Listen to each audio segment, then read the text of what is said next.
There's no better feeling than a personal win, and the State Farm Personal Price Plan can help you do just that.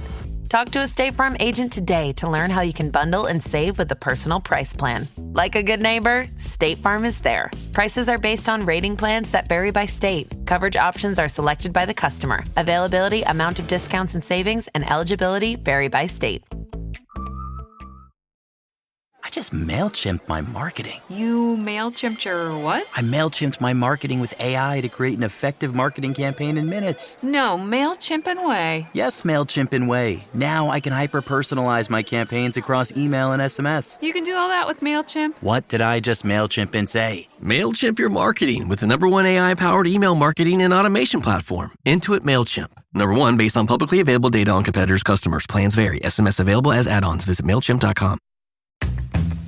Slay the night with best dressed Halloween costumes. From a little scary to way trendy to coordinated looks with your squad, Walmart's got you covered. Find the costumes you love right here at Walmart. Ryan Reynolds here for, I guess, my 100th Mint commercial. No, don't. I mean, honestly, when I started this, I thought I only have to do like 4 of these. I mean, it's unlimited premium wireless for $15 a month. How are there still people paying 2 or 3 times that much? I'm sorry, I shouldn't be victim blaming here. Give it a try at mintmobile.com/save. Whenever you're ready. $45 upfront payment equivalent to $15 per month. New customers on first 3-month plan only. Taxes and fees extra. Speed slower above 40 gigabytes. See details. Imagine what's possible when learning doesn't get in the way of life.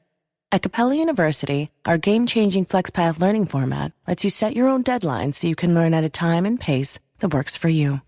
It's an education you can tailor to your schedule. That means you don't have to put your life on hold to pursue your professional goals. Instead, enjoy learning your way and earn your degree without missing a beat. A different future is closer than you think with Capella University. Learn more at capella.edu. This podcast contains mature content, explicit language, suggestive situations, and partial to full frontal nudity. Listener discretion is advised. Don't let your kids listen to this. Okay, I mean, so in some random Googling during this movie, I discovered that there is a Glimmerman Reddit community. Whoa. Now, is this the Glimmerman movie? Or is it the Glimmerman backstory? Oh. Now, here is the description. Accounts of, quote, Glimmerman or, quote, predator sightings. Rules. 1, nonfiction. 2, no Steven Seagal. What? 3, no reposts. 4, sightings and anecdotes only. What? 5, no Mystery Lions approach or berating OPs. It goes on and on. So, hold on. I'm a little confused. Are we saying that there's a real Glimmerman? So it appears that this community, and I don't know where else they would have come up with the moniker of Glimmerman, is a Bigfoot type phenomenon of people thinking that they've seen something mysterious in the woods and they've labeled it the Glimmerman. So just to clarify, they'd see nothing but shadows and then a glimmer, or how does that work? There are some long ass Reddit posts here. The top one is there's something in the woods. I had previously posted this story a couple days ago in the Bigfoot community. I didn't know what we had seen, and it wasn't until someone replied with, feel free to post this on Glimmerman. This caught me off guard as I had never heard of Glimmerman before. It is a massive post. But the idea is that they see something that they can't quite identify in the woods, and now they have qualified it Glimmerman. Wait, hold on. Are we saying the Glimmerman is an actual thing that's not related to Seagal? Apparently. And if you bring up Seagal, they'll get pissed about it. That's ridiculous. If I had a Reddit about people who had been dead for a while, but came back to life, and I had, r/half-past-dead, but it was like, hey, by the way, don't ever bring up Seagal in this Reddit page. That would be absurd. Is that people say that it looks like the Predator when it was invisible. So that's why it's accounts of Glimmerman or Predator sightings. So a cloaked Predator / Glimmerman. This is... It's stunning that the human race has lasted as long as it has. Think about, we got a little bit of technology and our stupidity just went through the roof. The shit went to shit, yeah. I do kind of want to see a Glimmerman now. Well, good luck seeing it because it's translucent. Wait, do you want to see Glimmerman the movie, or do you want to see Glimmer Man? I have to clarify now. Every time now someone says Glimmer Man. Not if you're in that Reddit community. Don't mention the movie. Don't think it, don't say it. So is the Glimmer Man also the Bye-Bye Man? It was like looking through water. The Glimmer Man. What? That sounds like something Seagal would say in the Glimmer Man.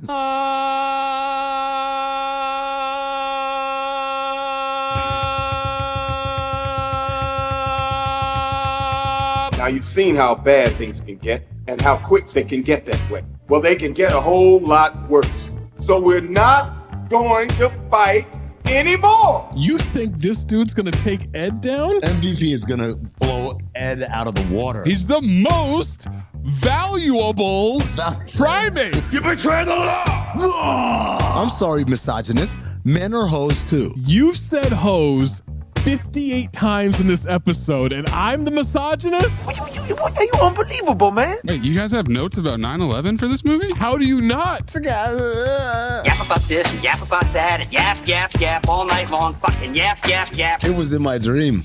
That's not how I feel. It is how you feel. It was in your dream. Some of us like to be prepared. How are you not taking accountability for your mind? Because I know I'm lying. Like, I know for a fact I'm lying. You sick little bitch. It was awful. It was incredibly boring. It was long. It was stupid. It was horribly written. The acting was terrible. It was a huge piece of shit. You're a fraud. It's a phobe. So everybody just be very respectful. But he's dead now, right? So we can't make fun of him? Is he dead? No, if he's dead, we can make fun of him. He's still sick, we can't. Hold on. If he's dead, we can make fun of him. Yeah. I don't think we can. Whenever I hear numbers, my head converts them into chess moves or seats at the garden. I don't know what happened to you, man. You used to be cool, and then you got blarded. You tried to peg AIDS on me in the T-Rex episode? That's my fault for not remembering what century I was in, bitch. It's been a good run. Thanks for playing. See you at the eulogy. You want the punani? I don't require Ed to have a condom because I trust him. Anthony, you're going to be busy today, huh? Yeah, it's nothing new, chef. Host! I am an alcohol segregationist. That thing's going to move up like R. Kelly. Salute to all the old ladies around the world. I love you. You got horses. What you need, a thoroughbred. Sometimes my emotions are just roaring like a T-Rex. That's a lot of pussy. I'm not in here with you. You're in here with me.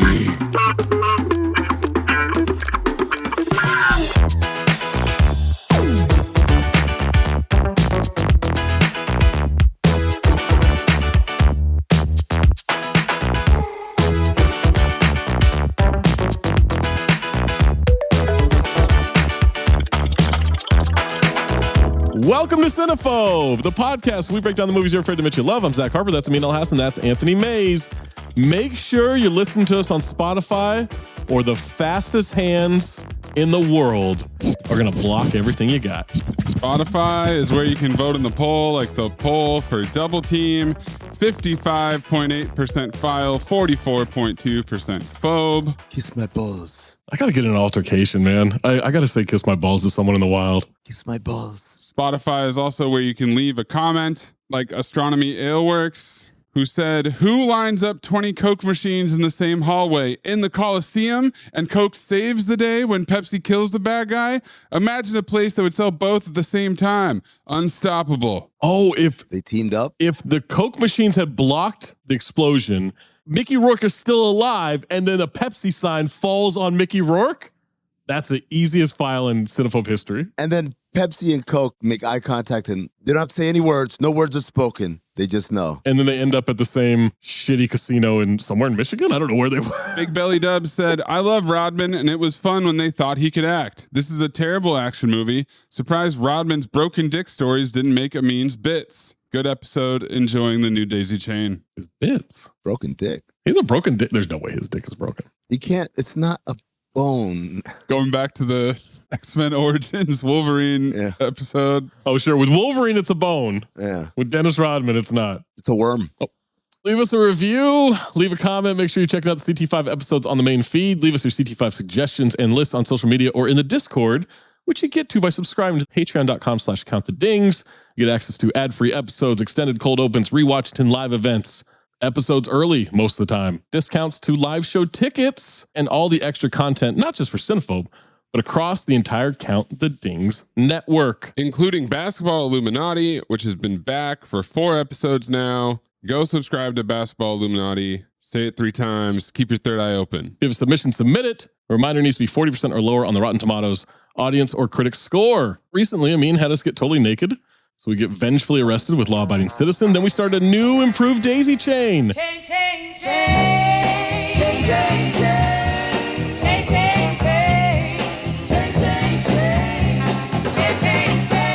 used prison to keep us staying cheeked up. Did ya? With the French Foreign Legion and Lionheart. Mayes used Scotsman to link us to ope our way through 24 hours with the pest. Amin used $50,000 to link us to letting the prisoners know that was ridiculous and way out of line with dirty work. I had a snort revenge to get coked up enough to rappel down Devil's Cauldron to find the bonsai plutonium tree that is Karate Kid 3. Mayes used Vietnam vets to jungle cat toward a man roaring into the heavens with X-Men Origins Wolverine. Amin used Bourbon Street to hitchhike from seedy motel to seedy motel to look to smash a major in an X-major way with Jack Reacher Never Go Back. I used fingerprints to have us box out Coca-Cola vending machines in the Roman Coliseum with Double Team. Mayes used driving through a river to put the town on alert while avoiding sex with the mayor during Dante's Peak. Put this town on alert. Amin used 1997 volcano movies to help us throw a man 5 inches beyond flowing lava as we melted away with Volcano. I'm using apparently the rainy city of Los Angeles to link us to the 1996. Lord. It has been one of the rainiest winters. Buddy cop, action, comedy, crime, drama, thriller, The Glimmer Man. You almost had it. Buddy cop action comedy. But then they added crime, drama, thriller. Yeah. Unnecessary. I'm telling you, they're getting out of pocket with some of these. They're just meta tagging their way through life now. This is like man, look at that bucket. Hashtag NBA finals. I'm like, what are you doing? So stupid. And the hashtag NBA, hashtag finals, hashtag NBA finals. 3 different hashtags. I hate when you hashtag things. It drives me insane. To be fair, I put it below the break. I hit ... I don't care. I hate it. What year is it? Who told you to expand? Who's searching hashtags anymore? Nobody. Clearly they are. Why? These hashtags are doing billions of numbers. Billions? Dude. Calm down, Elon. And we're not done yet. I saw that in a movie where they did it just like that, and I was like, these motherfuckers. It didn't qualify, but I was like, I wish it did. Great story. Just so I could file the movie just for that. I'll tell you what's contradicting yourself. Definition of someone contradicting themselves. It's when you don't have fun watching a movie, and then at the end you decide, you know what? Because of one thing, I'm going to file it. It's such a dumb ending until you start blasting I Love LA. The Glimmer Man stars Steven Seagal, Keenan Ivory Wayans, and Bob Gunton. Steven Seagal is officially a repeat offender with Half Past Dead as his previous episode. I wish I knew how to quit you. He had Under Siege 2 Dark Territory in 95, this movie, Executive Decision, and an episode of Roseanne in 1996. What? And Fired Down Below in 1997. Maze, clip it. I don't even know what's in it. I just know there's no way that shit came off as anything other than entertaining. I'm pretty sure he plays himself. He always plays himself. Well done, Grasshopper. Oh, Master, I've studied all of your teachings as best as I could, especially those available on video. But you did resort to violence. And I think you need to realize that the only enemy is within you. If you can dissolve into emptiness, you'll realize that you cannot resist that which doesn't exist. This is the true nature of shunyata. What he said. Keenan, repeat offender for A Lowdown Dirty Shame, Don't Be a Menace, White Chicks, and The 5 Heartbeats. I wish I knew how to quit you. Which ties him with Mike Ryan for 5 appearances as a repeat offender. 5 Timers Club. He had Lowdown Dirty Shame in 94, this movie, and Don't Be a Menace in 96, and Most Wanted in 1997. Bob, you know from Shawshank Redemption, Demolition Man, and Boat Trip. Brian Cox, one of the greatest Scotsmen to ever exist, repeat offender for Super Troopers. I wish I knew how to quit you. Michelle Johnson from Death Becomes Her. Stephen Tobolowsky from Groundhog Day and repeat offender for Mr. Magoo. I wish I knew how to quit you. Is that the longest between repeat offender movies? Oh, wait, maybe. Because it was Julianne Moore, right? Yeah. But no, this has got to be it now. Congratulations, Tobolowsky. Peter Jason, repeat offender from Escape from LA, Congo, Dante's Peak, and Ghost of Mars. I wish I knew how to quit you. Richard Gant, repeat offender from Ed. Nikki Cox from Unhappily Ever After. Yeah. And also, I didn't like that reaction. No? You went, yeah, and then you shrugged. I don't know what that was. I like Nikki Cox. I really like Nikki Cox. Well, maybe you know what to do. Edit that down. I like Cox. I really like Cox. Ah, homophobia. There it is. Haha. Speaking of, Dennis Cockrum from Uncle Buck. Hello. George Fisher, repeat offender for smoking aces and surviving the game. And Universal Soldier. I wish I knew how to quit you. Nikki Cox, her 2 prior relationships are Bobcat Goldthwait and Jay Moore. Yeah. I was about to look up her Instagram and I saw that and I'm like, never mind. No. I'll pass. Albert Wong, repeat offender for Armageddon. Nancy Yee, repeat offender for Jack and Jill and Disclosure. Michael Tamburo, repeat offender for Virtuosity. I wish I knew how to quit you. This one got me so excited. Robert Apisa, repeat offender for Volcano, Fled, A Low Down Dirty Shame, and Heart Condition. He was recently a new star of the Heart Condition Rewatchington. No way. Yeah. He was the henchman. He was the henchman, yeah. Oh! Yeah. And he's in the restaurant scene in this one. Yeah, I got very excited when I noticed him. I know who he is now, yeah. Sheik Daniel, repeat offender for Swordfish. Simon Ree, repeat offender for Master of Disguise and Universal Soldier. Michael Satterfield, repeat offender for Swordfish, Volcano, The Fan, Ed and Eddie. Barbed Wire, Showgirls, Blue Chips, Can't Hardly Wait, and Batman and Robin. I wish I knew how to quit you. Alexa Vega from Spy Kids. Robert Mailhouse, hilarious name. Just a Little Harmless Sex. And Johnny Strong from Fast and the Furious and Black Hawk Down. That's Black Hawk. Got it. Cox. The Glimmer Man was directed by John Gray. John directed Born to be Wild, White Irish Drinkers, 14 episodes of The Ghost Whisperer, which he also created, and a shitload of TV movies. Was Born to be Wild like a fake-ass Encino Man? It was a caveman? Not quite, Amin. Oh, no, that was Walk Like a Man. Would you like me to read you the description of Born to be Wild? Yes, please. Margaret teaches a gorilla sign language, etc. File. When the gorilla owner takes it back to make money from shows, Margaret's rebellious teenage son, Zach Harper, steals it, and they're off on a road trip to the Canadian border. That's such a file. It's 0% in case you want to pick it. Oh. This movie was written by Kevin Broadbent. He wrote Constantine and Minehunters. Broadbent sounds like how British people shit on a woman. She's a broadbent. That's what they would call a brothel. Went to the Broadbent last night. In it. Synopsis for The Glimmer Man. 2 cops are forced to work together to solve a chain of mysterious killings by a killer nicknamed the Family Man. Sure. Tagline, LAPD Lieutenants Cole and Campbell are on a serial killer's trail and in each other's way. That's what they were trying to go for? Unsuccessfully, though. Not what happened at all. Yeah. 3 other taglines. Life on the streets has just gotten rougher for homicide detectives Cole and Campbell. They've become partners. Film noir? Again, that's what they were going for, but not what happened. How do you handle a murder investigation when your partner is suspect number 1? Kind of. They wanted that. They hinted that that might be a possibility. Yes, they tried to set that up. All of these taglines are for half the movie. And then last one, 2 good cops, 1 bad situation. Again, like I could see why there was an intention for that to be the case. I'd love to see the original script. Yeah. Because I think that lines up perfectly with what these are. There's stuff in the trivia that I'm sure will delight you as to why this thing did not fulfill these taglines. $45 million estimated budget, grossed $20.3 million US worldwide. I did my part, but it's a flop. Wow. I saw this in the theater. Did you? Seagal and Keenan Ivory Wayans? Are you kidding me? I don't think I did. 96 was a busy theater year for me. Oh, yeah. I was going left and right. I lived near the Century Theaters at Arden Fair, so it was only like 15 minutes to get there. You guys already know my famous 1996 story, Eraser. Opening night, let's go. Over Independence Day? Over Independence Day.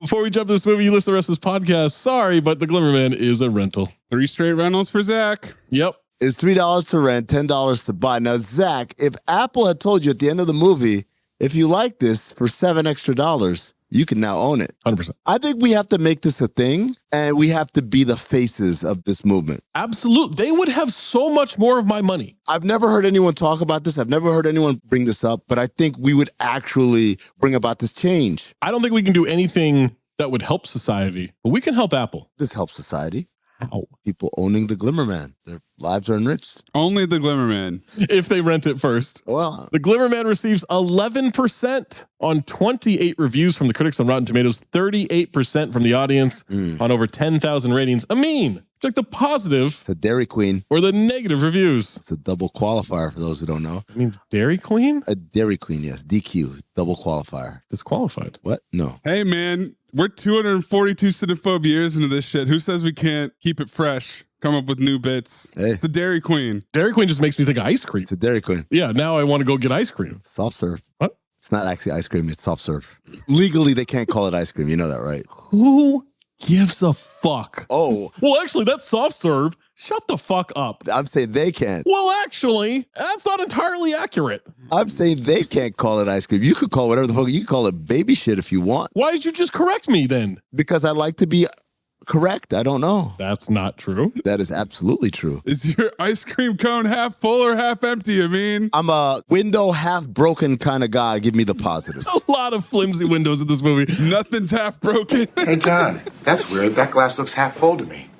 Wow. Now that you mention it, it is half full. Time out. Although this slick Seagal action pick won't convert diehard detractors, aficionados will note that he's both gained weight and lightened up. Ooh, this is the beginning of the weight gain. This is the beginning of him getting fat. Oh, wow. I got a picture. He tries to hide it at one point. E-Online. There's no shortage of action. Cowards. Dale Winogura, be careful there, of Box Office Magazine.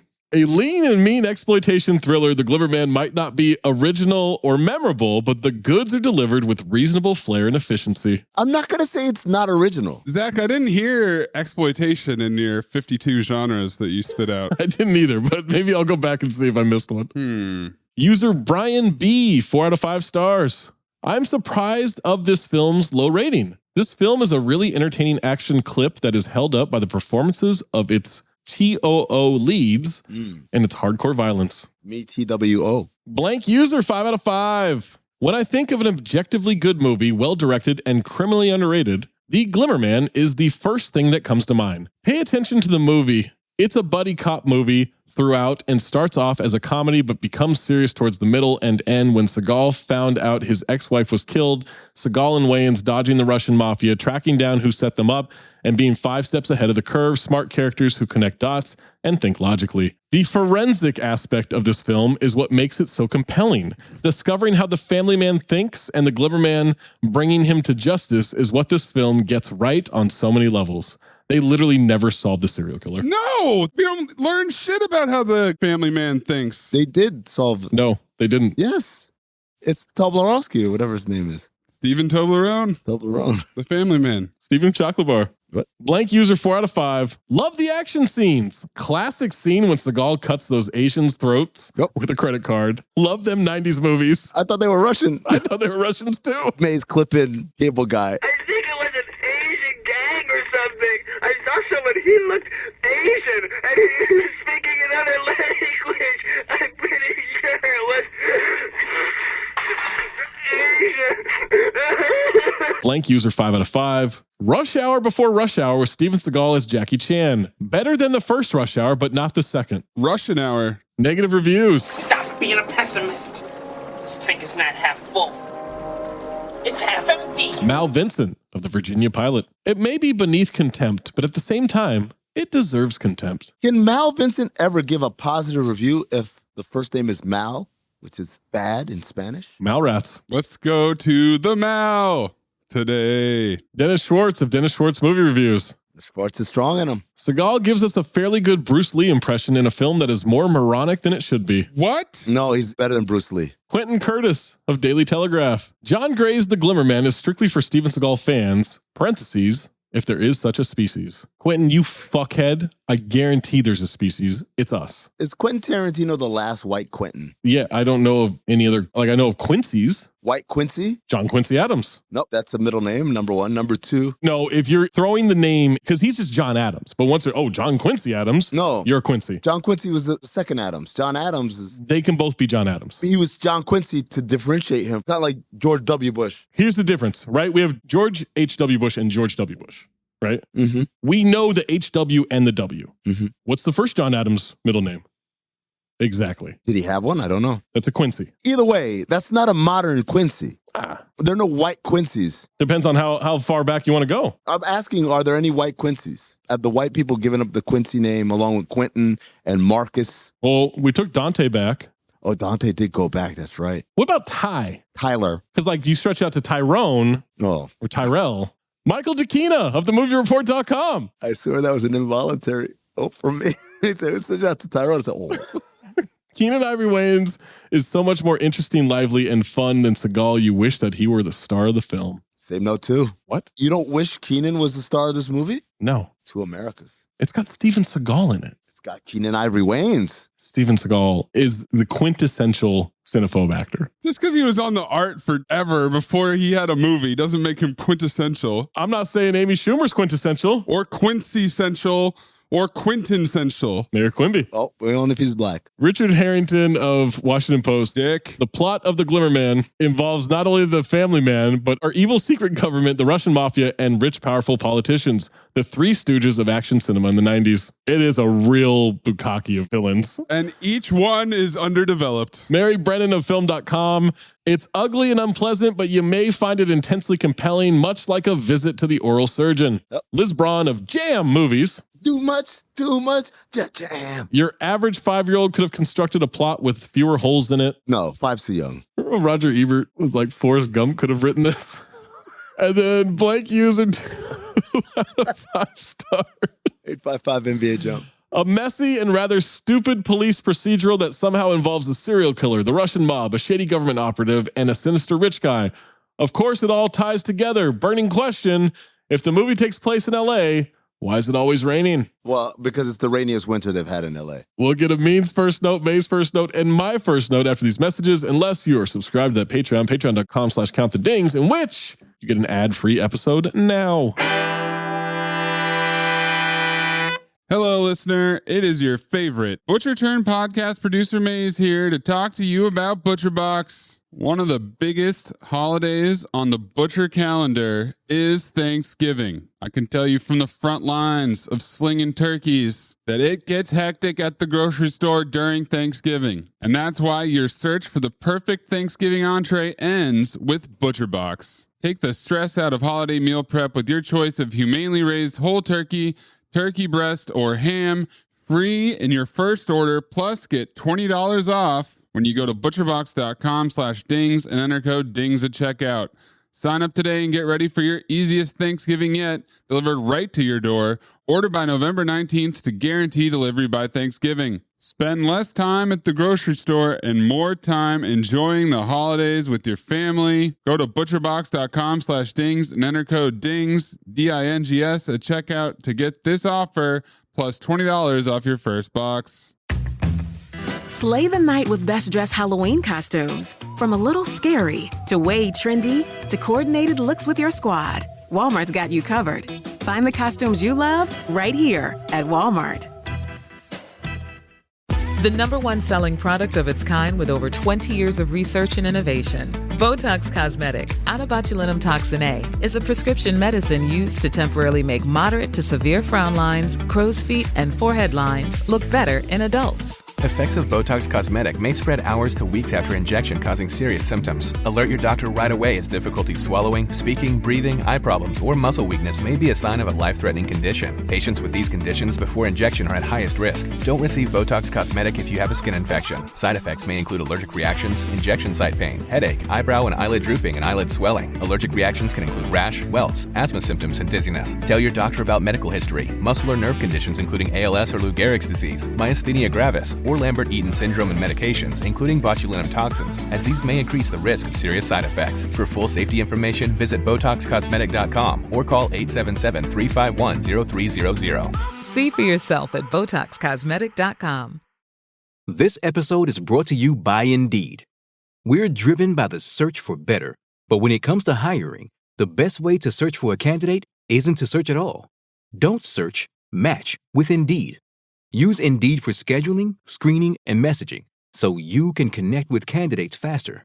Listeners of this show will get a $75 sponsored job credit to get your jobs more visibility at Indeed.com/MBO. Terms and conditions apply. Amin, what is your first note? What a cool fucking name for a movie. The Glimmer Man? CT5 movie names. Ooh. We're doing that CT5 for sure at some point. But I'm telling you right now, Glimmer Man, it might be one, but it's definitely not an OLI for me. It's not one. It can't be one. I guarantee it's not one. It could be one. It could be one. Action Jackson. Damn, man.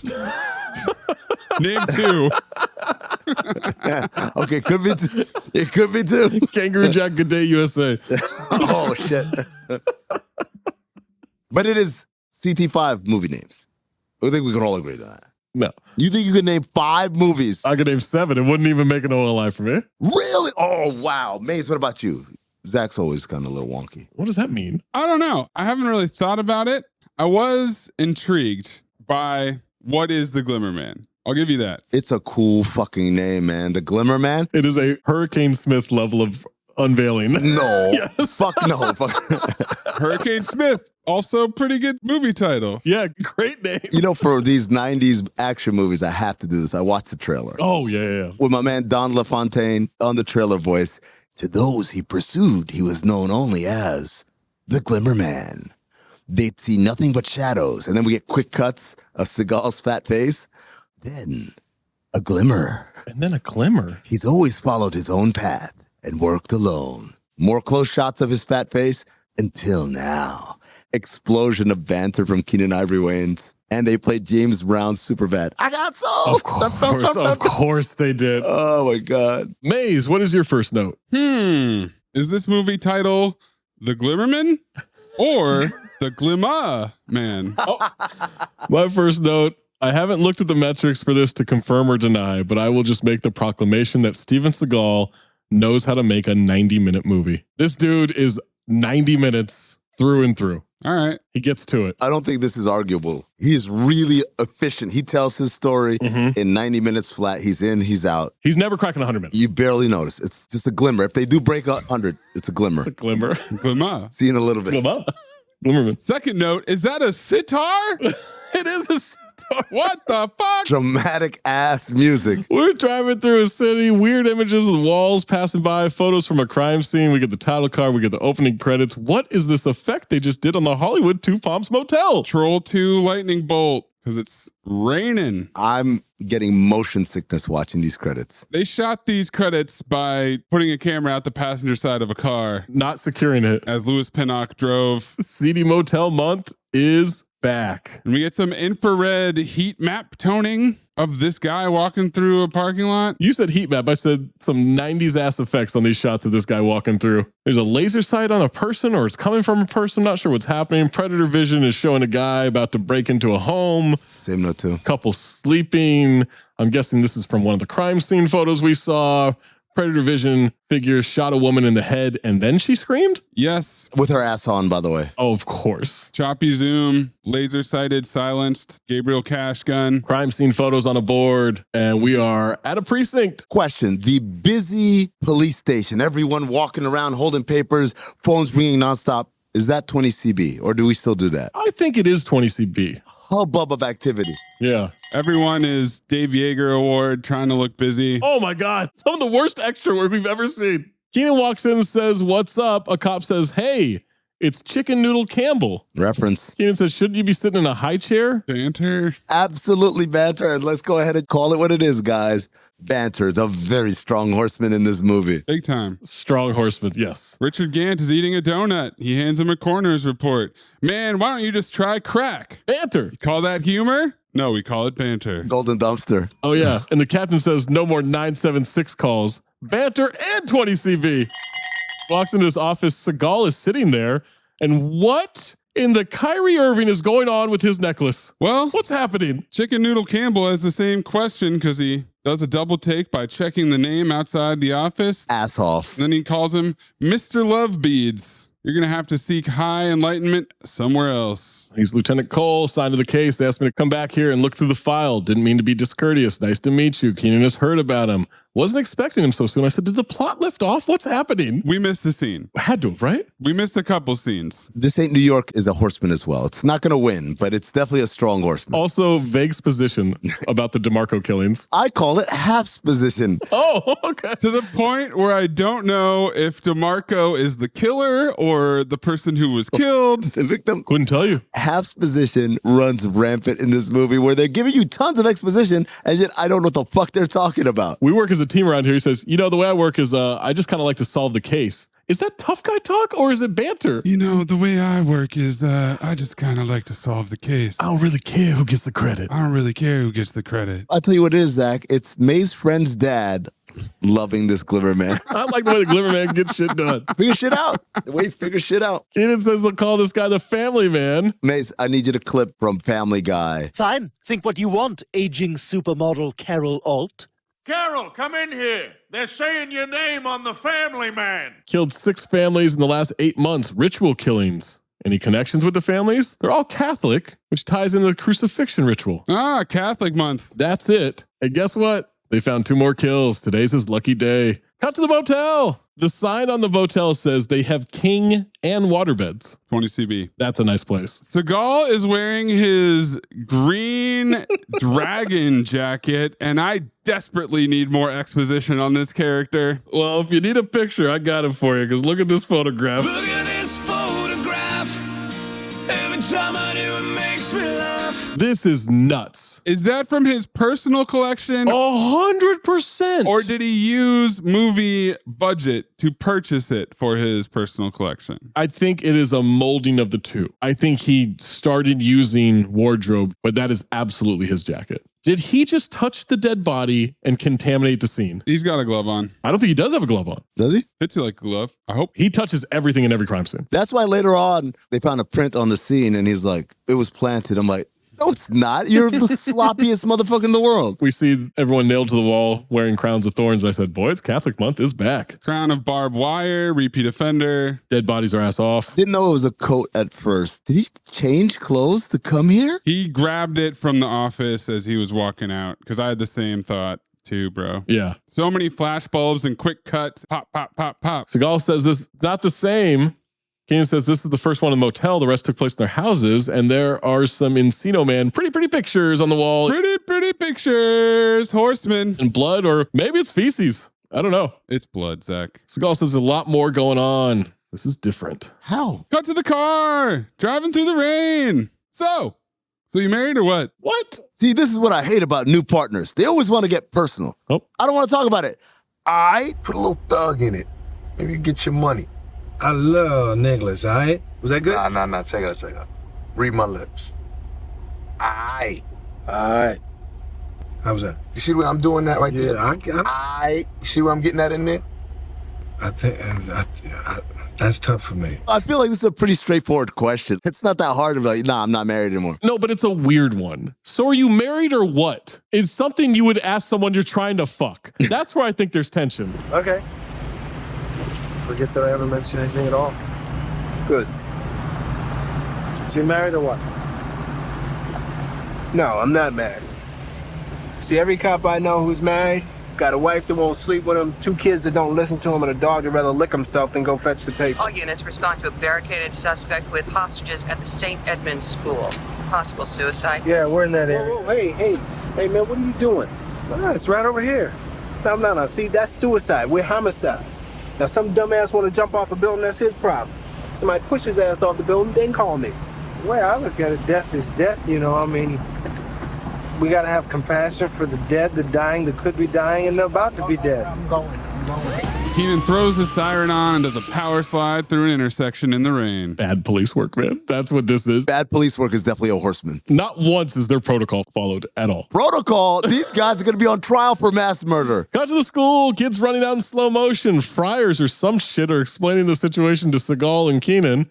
Senior student named Johnny has a gun and a class full of kids. They don't know what he wants. Broke up with his girlfriend, but she's in there too. Arrested for drugs once. Seen a therapist. Must have been the wrong therapist. See, Mayes, this is what we were trying to tell you in the Scout. Therapy was not respected in the 90s. That is some 20 CBS therapy talk right there. No, yeah, that's a good point. Keenan tells him this isn't their gig. Seagal calls him a lovesick kid. Look, man, it's a lovesick kid. Keenan corrects him, a well-armed lovesick kid. Why do you think they got SWAT? Seagal says, because they look good in black. And I said, banter. Banter. Ask Keenan to get him a couple cell phones. Why? Because. You'll see in a second, Zach. Inside the classroom, kids are screaming. Millie is begging Johnny to stop it. Oh, it's Nikki Cox. Shut Your mouth, Millie! Johnny his ass off. And he angrily throws books down to the ground. I could have used way more Johnny in this movie. He's owning it. This kid's unhinged, man. Seagal is on the PA. Not here to hurt you. I'm here to help you. I don't want to hurt you. I got to get into some kind of a dialogue with you before the guys in black get here,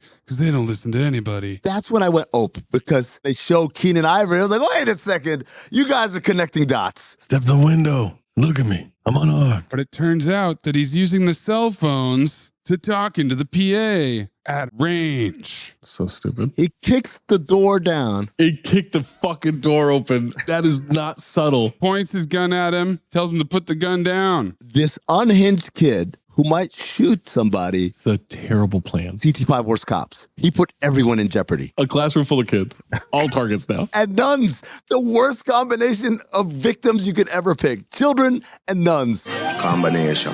I cannot stress enough what bad protocol this must be. No wonder they got his ass for the DeMarco killings. I don't want to shoot you, and you don't want to be dead. Why not? Johnny aims at the other students. They drop out of their chairs and scream. Don't talk to me like you know me. Want me to start shooting? SWAT team is assembling outside. Seagal puts his gun down, shows his hands. Johnny's rambling incoherently. Rambling ass-offedly. You don't understand.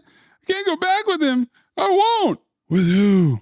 You don't understand. I can't go back with him. With who? I can't. I won't. Johnny puts the gun to his own head. Seagal quickly moves, tackles him out the window, across to the window of the next building. Cross an alley. Has to be 12 feet in between, minimum? Dog, there are building codes. Yes, they flew. Golden dumpster. Absolutely golden dumpster.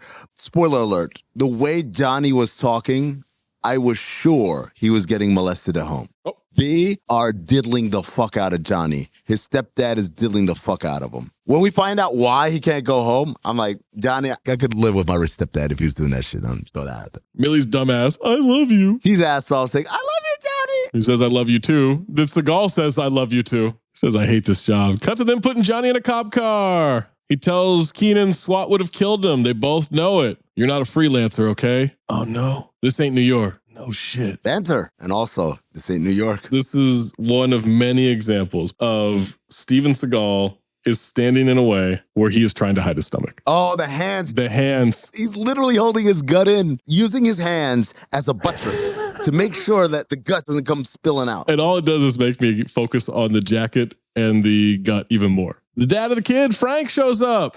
We learn that he's rich as he walks over. Hello, exposition. Rich people kids are always fucked up. He shakes Seagal's hand and thanks him. Some stepson's position. It's not my son, it's my stepson. Mm-hmm. You look like a very sincere individual, and I really, really appreciate your coming down. So nice of you. I sincerely hope if there's anything I can do for you, you won't hesitate to ask. You'll be the first one I dial. It's great sarcasm. 20 CB. He walks away. Frank's chaperone says, nice coat. Same note, too. Now that guy's at the precinct. They wasted no time. Donald wants to talk to Seagal. Says he's kind of busy right now. Well, Mr. Devereaux feels your testimony. They already talk about testifying? Yeah. What happened today? What is this? Back to the Future 2? Are you missing a scene? I'm missing massive amounts of time. He feels that they can get Johnny acquitted on grounds of temporary insanity. Well, there's no problem there. See, first of all, I don't think he's insane. And second of all, I like to testify as to what actually happened. He's rushing through these lines. He's mush-mouthing in his fake Brando voice. Oh, my God.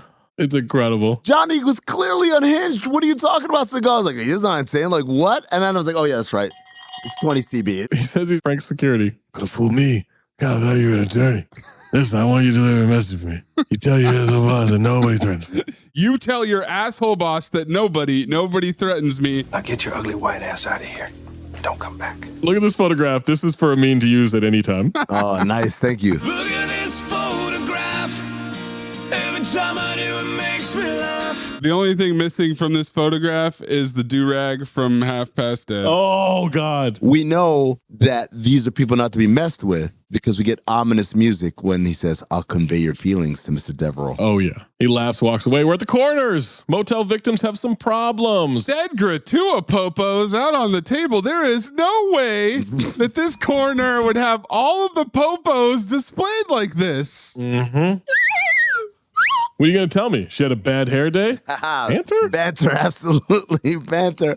This is a very banterific scene, by the way. The whole movie, every scene. Coroner says the lady would have been dead in a couple months. Advanced osteosarcoma and interstitial fibrosis. Well, that's weird. I have jargon as the cause of death. If you don't say it in English, I'm going to beat you to death with a dictionary. Rare form of bone cancer spread throughout her body. They need to run more tests. What would cause something like that? What am I, the amazing Randy? Reference? Banter. Fingerprints came up empty. Don't think she's local. Seagal doesn't think she's American. I think she's Russian. I thought he was the amazing Randy. Hair, cheekbones, jackbone structure. I think she's Russian, most likely Georgian. You can tell all that just by looking at her? Mm-hmm. Yeah, right. She's an Aquarius and likes country music. Was an aquarium. You see, the spirit has left the body. What we have here is a mere broken vessel. A broken vessel? Anything else interesting about the body that you'd like to comment on, or? She got nice tits. Precisely, Grasshopper, but a little bit too nice. Giant popos.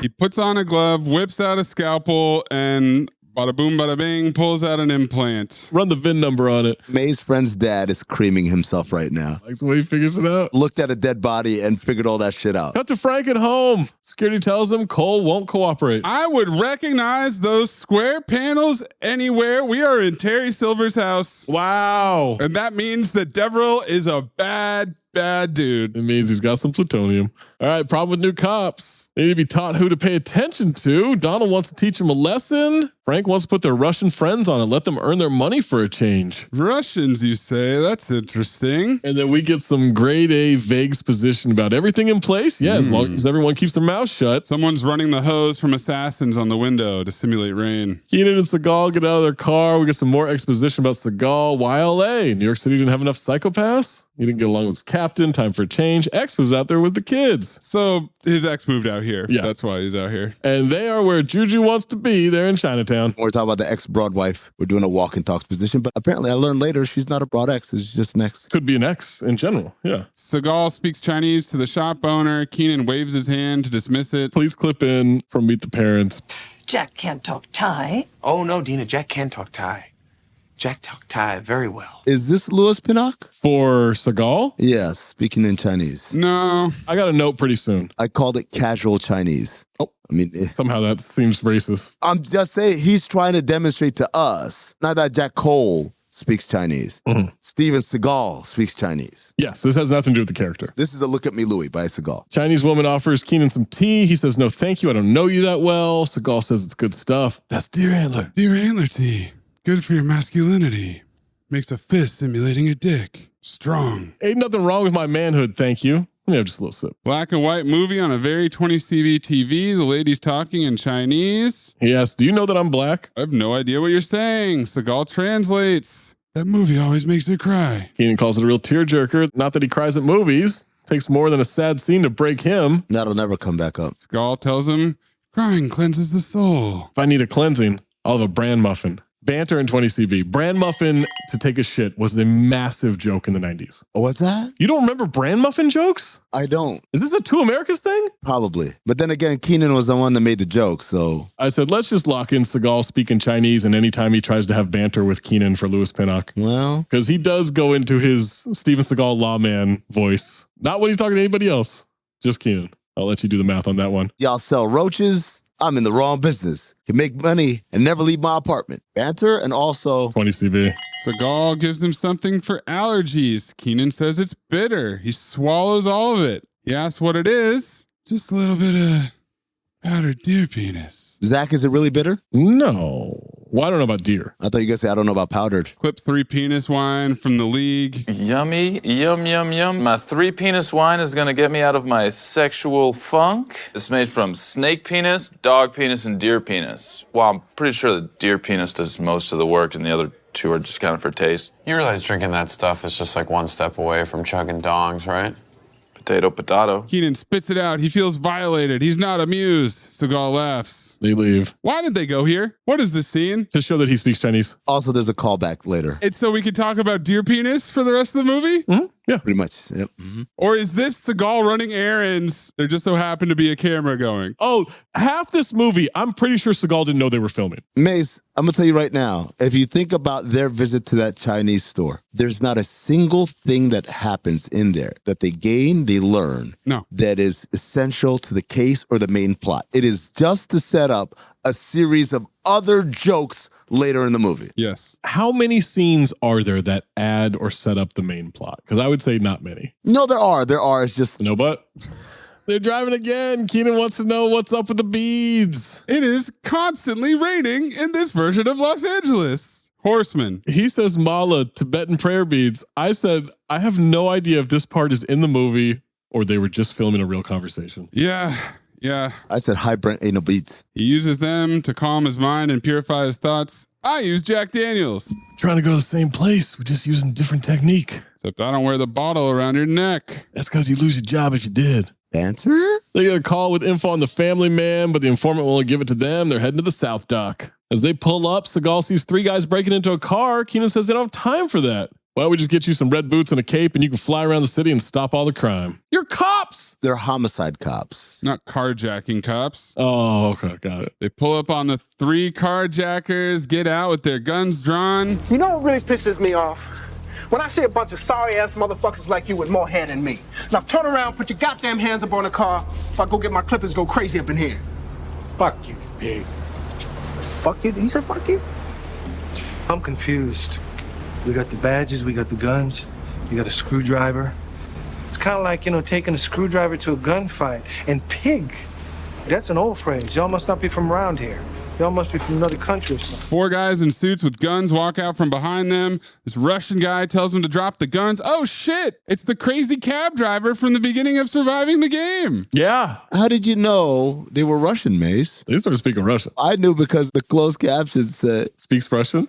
Speaks with Russian accent. And there's your Louis Pinnock number 1. Yep. Cops put their guns down. Keenan says they might have to do this the hard way. I can't fight, man. Keenan looks bewildered. This is him in real life, wondering why he's in a Seagal movie then. Russians want them on their knees. He likes you. That's the good news. Sorry, not without dinner and a movie. Banter? Homophobia. That whole scene is exactly play-by-play. The same thing from Half Past Dead. I'm not into men. One of the guys hits him with the butt of the gun in the face. Your friend likes to do things hard way. A not very Russian-looking henchman says, Godzilla? Oh, well, fucking A, Mace. What does he say? Godzilla. Seagal explains his friend's a little bit country. I'm a little bit rock and roll. What? Reference. What does that mean? Just an expression. Cobra formula. What do you want? Russians want them dead. Why? Because the pay is good. This pay is good, not.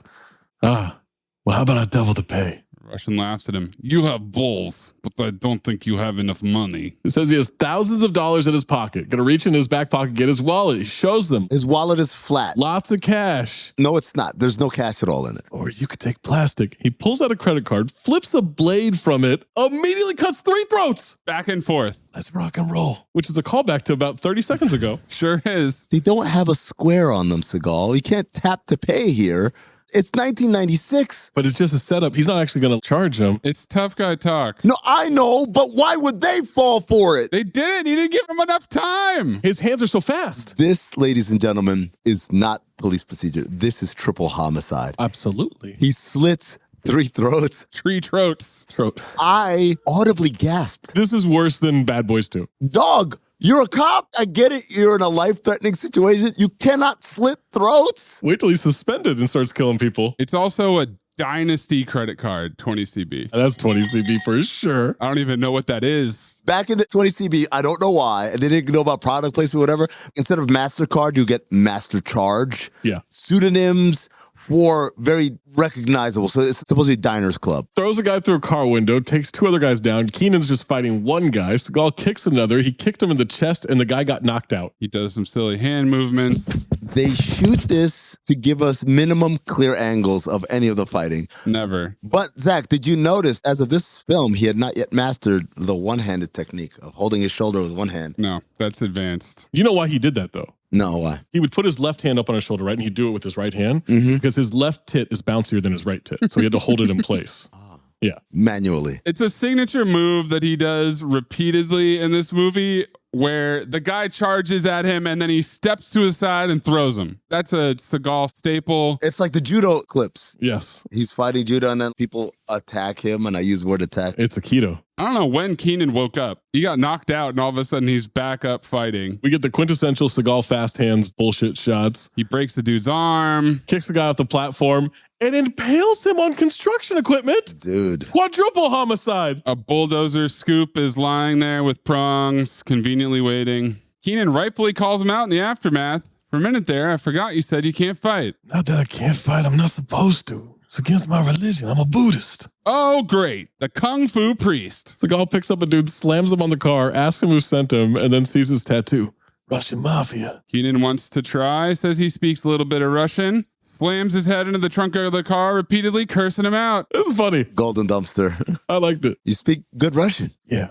Black Russian. Why'd you say it like Seagal? I don't know. I got caught in my... You got scared? No, I just forgot who I was for a second. You speak good Russian. Seagal, I would say rather snarkily says, read him his rights, even though he's a little unconscious. To which Keenan says he knows them, not the law. Dude, that is the least offensive law-breaking activity here. He slit 3 throats. 3 throats. And then impaled another person. You're going to give him shit for not Mirandizing this guy? Got to Keenan talking to the captain about how weird Steven Seagal is. Same note too, bro. Not talking about a cop who wears pantyhose. He speaks Chinese, dresses like a monk, and the Russians yesterday. He took those guys out like Bruce Lee, only better. Only better. I saw him use a credit card like a goddamn Ginsu knife. I'm pretty sure Bruce Lee was better. The captain says, what do you want me to do? Look at his resume? You're the captain. You had to have approved this at some point. Great banter by the captain. Cops don't just show up from New York and now they have jurisdiction. That's not how that works. I think you got to raise the stakes on the worst cops to worst precinct. This or Predator 2? This captain says, don't come to me with this kind of shit. It's your fucking job. CT5 worst precincts. It's this, it's Predator 2, Norm for sure. Oh, Anthony Michael Hall's precinct? That precinct is fucking crazy bad. Rampant sexual assault happening. Guys, we're in Los Angeles because it is dumping rain. Creepy, shadowy figure outside a house opens a window, sneaking around inside. Doorknob slowly opening. There's that laser-sighted silence pistol. Gabriel Cash. And he shoots another couple in bed. Now Seagal and Keenan are looking at a 20 projector slide of Jesus. What does this say to you? Punishment and purification. He believes that he's helping these people by turning them into martyrs, only he can't get any satisfaction, so he keeps doing it, getting bolder and bolder until he's either caught or killed. And he ain't getting orders from his devil either. He believes he's listening to Jesus himself. You learn well, Grasshopper. Learned what? They both smile. What did Seagal teach him? That's half's position. It's absolutely half's position. How did they figure that out? What does that help with the family, man? Nothing. Guys, these are just details, okay? Don't worry about it. 2 more bodies. Got to the house. Seagal rushes into the house. Seagal tracking shot. Kool-Aid Man takes more time to get into a house than he does. This is crazy. Blood smeared all over the walls. Pretty pictures. Couples pinned up on the wall, crown of barbed wire. Ladies' eyes are open. It's a psychiatrist. They haven't been able to locate the children. Maze, please clip Keenan saying, Hey man, get this virgin off the crime scene. Because some dude was throwing up. Look at this photograph. He's got the dumbest look on his face. Zach, this is what I mean. Like, I could see them trying. Yeah. I knew they were trying to set up, oh, this is his ex-wife. Sure. Even though it hasn't been announced. Because Keenan says, what's wrong with you? And he turns away with that stupid look on his face. Walks out. Back to the precinct. Detective asks Keenan if he has a minute. And someone says, careful. He wants to borrow money. I know that look. Banter. Why are they saying Dunleavy like that? Are we saying Dunleavy wrong? Because they're saying Dunleavy? Is it Mike Dunleavy? Have we been saying Mike Dunleavy wrong? Eugene Dunleavy. Printed the Dunleavy scene on the woman's body. It's Seagal's. Of course it is. Touched the entire scene without gloves. Gant's brother works intelligence. Keenan wants off-the-record exposition on Cole. Extending house-to-house canvas by 4 blocks, looking for links between victims. Seagal wants the blood paintings and crime scene photos sent to every psych ward and prison throughout the United States. I looked it up. Zach, how many? In the 90s, there were at least 1,500 prisons. I didn't even look up psych wards. I just looked up prisons. The budget on the trip to Kinko's for this? These aren't emails. Physical copies. Sean Astin. This is Catwoman levels of resources for a precinct. Bring in the pretty pictures handwriting expert. Let's get an idea on this. he said that, and the only way I can describe my reaction is imagine me sitting in a parked Chevy Suburban outside of the precinct, slapping my face, Home Alone style, my eyes wide open, and I wanted to rush into that precinct and ask the captain, what's your labor cost? It's their budget for the year. The postage alone. Keenan wonders if there will be a former patient. I don't know. I just think that this work is so unique that any prisoner, psychiatrist, or priest would definitely not forget it. Why not start with the LA area? Crazy thought. Yeah, of course. But no, the whole country. Also, Steven Seagal only fucks therapists. This woman's a therapist. His wife. Yeah. She's talking about a new patient she has. Well, his ex-wife is married to a therapist. Oh, I thought she was a therapist. No, I don't think so. Oh, so one of them has to fuck a therapist at all times. Yes. Or maybe he's getting back at her. Well, I got a therapist too. That's how you do. Time lapse as everybody leaves and Seagal is sitting at his desk. He's filmmaking. She can see he's bothered. He says another killing, same guy. She can see he's bothered because he says sup, and then immediately checks out and stops listening to her. Isn't that how he usually does? Of course. You think he listens to anybody? He killed Ellen and her husband. He did what? I gotta go tell my kids that their mother is dead. Oh, Jesus, Jack.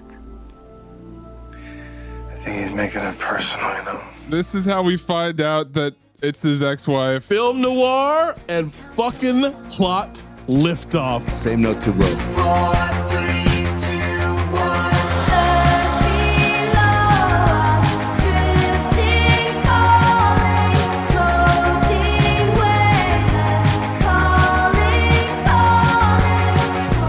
This was a confusing plot liftoff movie because, as we said, it could have lifted off before the movie started. It starts lifted off. Yeah. But also, I have a predominant question that remains unanswered until it's answered. We can't get this plane off the ground. Oh, so it does get answered. Yeah. It's not an unanswered question. It's raining again. What is going on? Rain is definitely a horseman. They had a $45 million budget. How much of it was rain? At least $20 million in water. God damn. She walks to the window to watch him tell the kids that the mother's dead.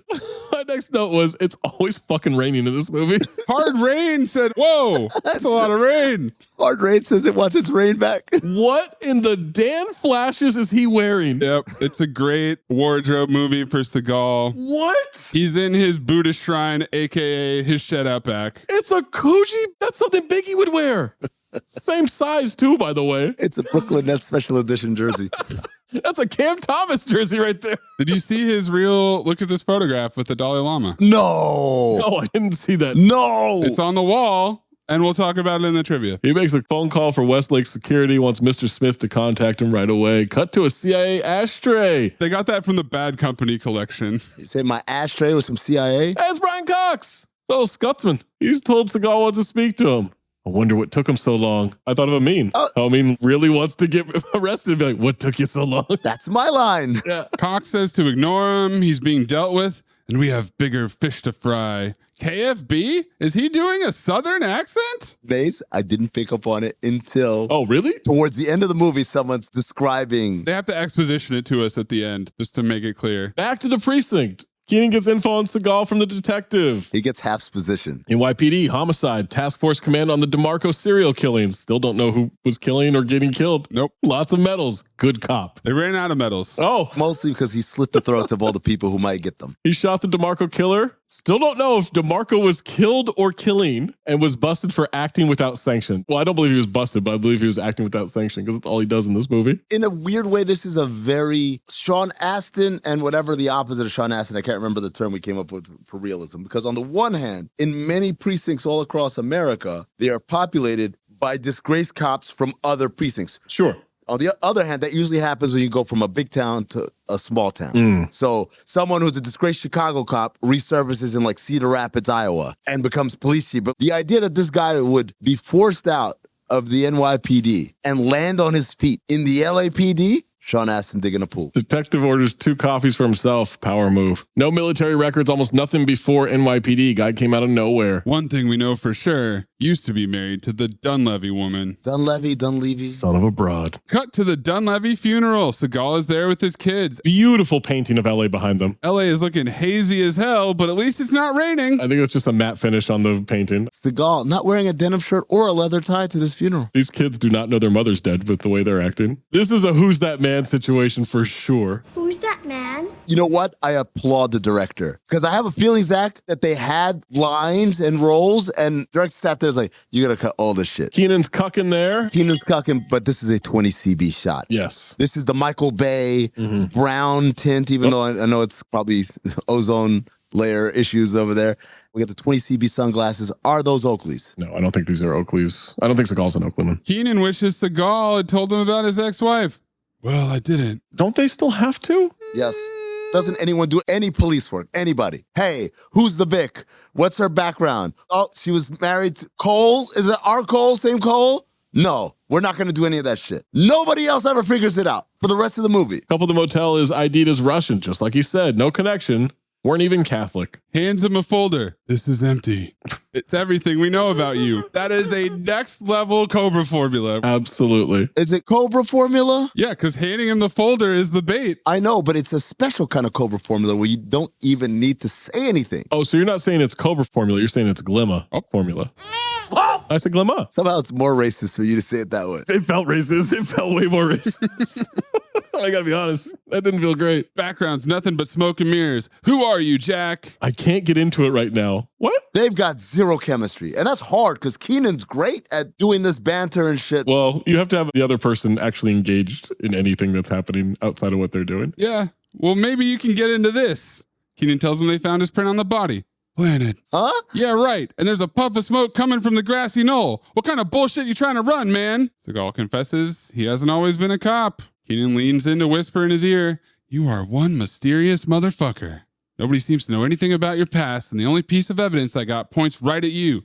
Now, does that worry you, Jack? Do I look worried? Well, it damn sure worries me. Can you just answer a fucking question? No. This is the part of the movie where they're trying to inject into us, the viewers, a doubt about Seagal's character. Like maybe he's the one behind it. Mm-hmm. This is a parent at the end of a finish line trying to get the baby races at an NBA game. Oh, the baby race, yeah. And the baby stops and then discovers something that way. Yeah. Turns around. Starts crying for no reason. Yeah. This episode is brought to you by Amazon. The holidays are here, and you know what that means. It's time to get your friends and family the gifts they deserve.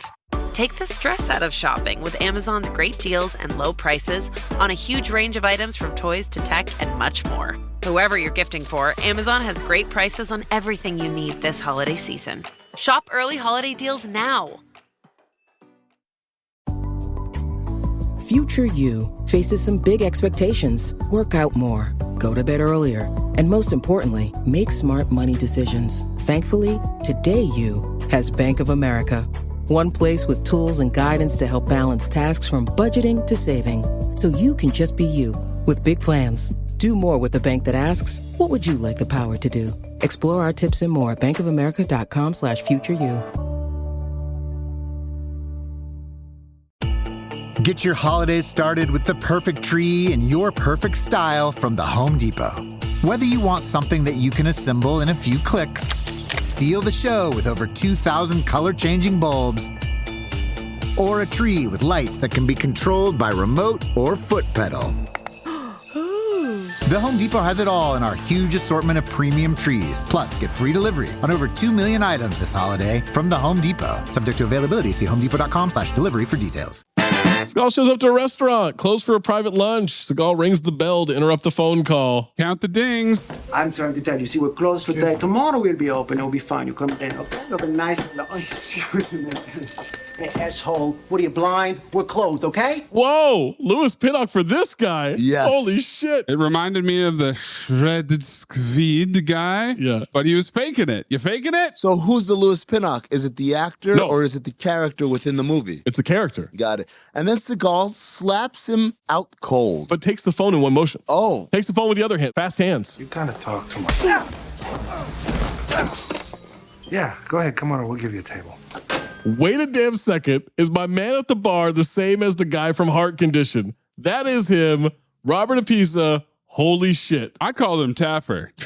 Something about the hair, the attempt to like slick back what little remains of the hair, made it very Taffer-esque. That's not pushback. That is slick back for sure. That is slick back. Guy heads him off, says, I'm unbelievable, man.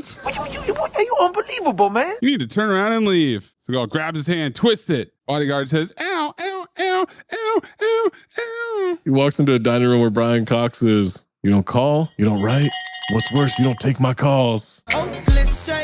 Old cliches indeed. He's having lunch with the senator, apparently. The guy he just dropped comes in. Why don't you and I take your little sensitive ponytail and your little sissy beads and get out of here, okay? Oh, Sissy. Seagal squints, smirks at Cox. Guy shoves him in the chest. Seagal spins and throws him through a big window.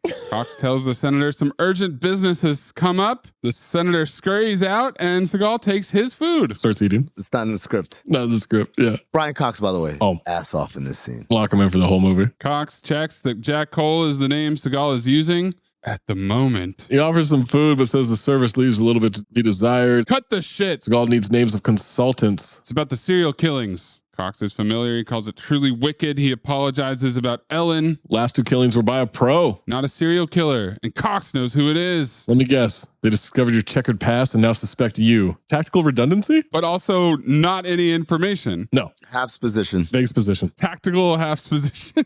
They're still not totally up on my past yet, but I know you are. Therefore, I'm sure you realize what I'm capable of doing if I have to. Keep whispering. I indeed do. Am I the only one who had issues with the volume because they keep whispering more and more as the conversation goes on? What do you mean? They were having a whisper off. What do you mean? I kind of feel like Brian Cox, the ultimate thespian, was like, you're not going to out-whisper me. I can do this shit right back. I can whisper all fucking day and do it better than you. Whisper. Gives a rundown of what he's seeing. Cox will keep his eyes peeled and his ears open. He says he's busy testifying before Congress, but he'll do the best he can for old time's sake for Seagal. Seagal takes a bite of a cannoli, looks around for a napkin, can't find one, yanks it out of the bread basket, wipes his hands, tosses it back on the table. Magic trick like taking the tablecloth off a fucking table. I was impressed. They all fell right into the basket. That's a tough guy move, man. That is badass. I gotta learn Aikido. Is it a tough guy move to take a nibble of a cannoli? But then to fucking rip the napkin out of a bread basket and keep all the bread in there? That's fucking dude perfect shit right there. Lethal Shooter couldn't do that. Seagal invented Dude Perfect. That's the second Dude Perfect reference Zach has made in like the last 10 Cinephobe years, man. After 0 in the first 230. Bodyguard tries to threaten Seagal again on the way out. If you ever pull that shit with me again, I'll kill you. And all you little Chinese Mushu pork potions in the world will not save you next time. You know, you shouldn't knock Chinese potions. I have something in my pocket right now that'll completely clear up that bruise on your forehead. What bruise? Cobra formula. What part of this makes you think you can handle him this time? You're 0 for 2. Keep shooting. 2 more guys rush him. Dodge and toss again. Kick to the chest. Brian Cox casually checks his watch. Ass off. At one point, a guy's trying to grab Seagal behind him, and he grabs him by the dick. That's John Taffer. Yeah. Not the balls. Grabs his dick. He grabs meat. It's a Norm move. Oh, when you do the rusty trombone, you're right. Yeah. Norm's a big dick grabber guy. Big dick, too, by the looks of her face. A lot of deer antler. Oh, my God. Fucking swimming in deer antler. He slams that one guy's head into the metal column repeatedly. Cox, another great ass-off reaction. He throws Taffer into an espresso machine, then into the booth. Taffer's bear hugging him. That's when we get the dick grab. After kicking the other guy in the knee, slams him into the wine shelf, kick to the chest, flying through another low window. Looks over at Cox. Do you validate parking? Banter. Phone rings again. He answers it. Close renovations. Say give it 2 months. Ass on. On? Ass fully on as he looks around like... No, ass off. He's assessing the damage. No, that's ass on. He was ass on that one. Back to the precinct. Can't have one fucking scene without the precinct following it. And in this one, let's not bother to put the mic close to Keenan. No. We'll shoot it from across the room and we won't be able to hear anything that's happening. Yep. And then we get a call from Melanie Sards. Thinks she knows who they're looking for. Is she in Los Angeles? Well, it's raining. Okay, so clearly she's in Los Angeles. Luckily, that nationwide canvassing of pretty pictures. 1,500 prisons they mailed pictures to. It was in their backyard the whole time. Down the block. But I do wonder, since she says she used to teach art 2 days a week up at the prison, so she doesn't currently.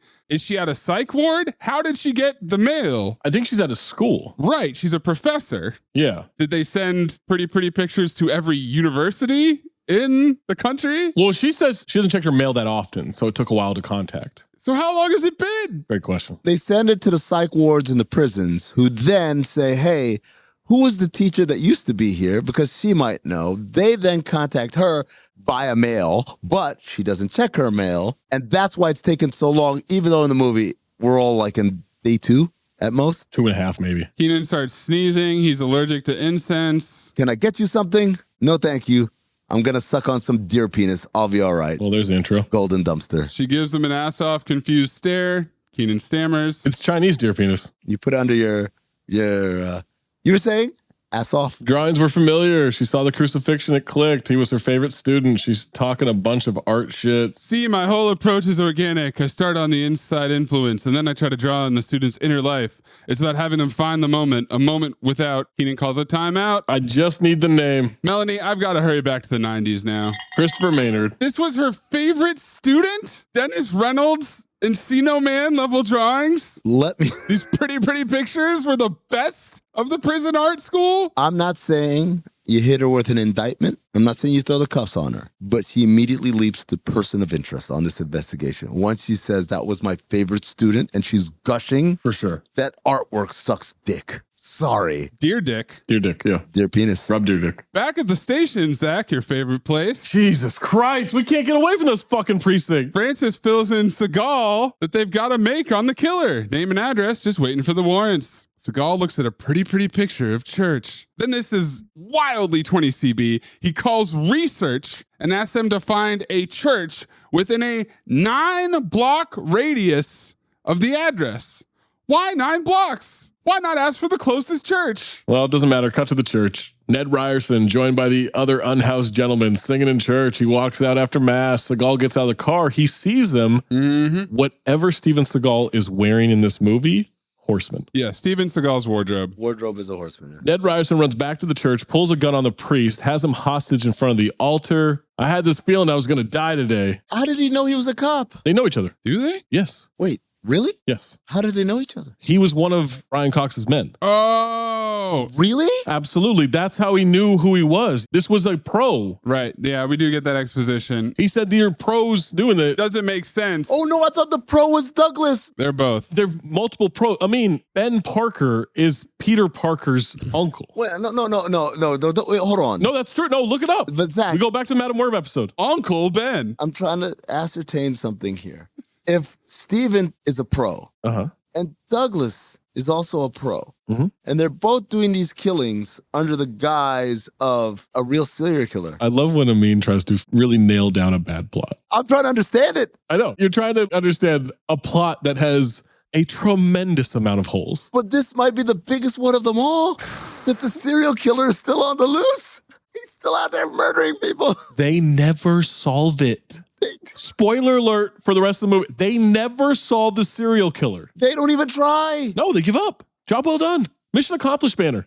They just forget about it. Seagal says this isn't going to work. Ned doesn't want to hurt people. Seagal asks his permission to speak to the priest. Father walks to him. He ran like a bingo down the aisle of the church. Get out of here. Why did you let him go? I don't know. All right, get the fuck out of here. That's his big ruse? Yeah. That's like, can I see that gun for a second? Can I see that gun for a second? That's like double team. What's your plan? I don't have one. I don't need a plan. And that's why it's going to work. He'll think I have a plan, and then I'll just go off whatever he thinks my plan is. Now he's crouching behind the chair. Seagal knew he'd be at the church because he took a lucky guess. Closest church to his home.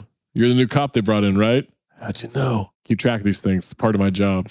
So he's a pro. Seagal mentions his ex-wife. Tobolowsky says he didn't hurt her. I only kill who I was told to kill, who I had to kill. So you know you killed my ex-wife? And I got Tobolowsky saying, you're welcome. Jesus. The Roslovs? The Dunleavys? Someone else was called. Seagal asks who? They're whispering again. He starts freaking out. Too much pain. I have to go. He puts the gun to his own head. Starts praying, Father, bless me for I have sinned. Seagal pleads with them. He points a gun at Seagal, tells him to help, says, I can't do that. I am in hell. I am in hell. Do it now or I will kill you. You believe it. Counts to 3. Seagal shoots him in the chest. Tobolowsky, all in a day's work award. Absolutely. You know why he couldn't save him, right?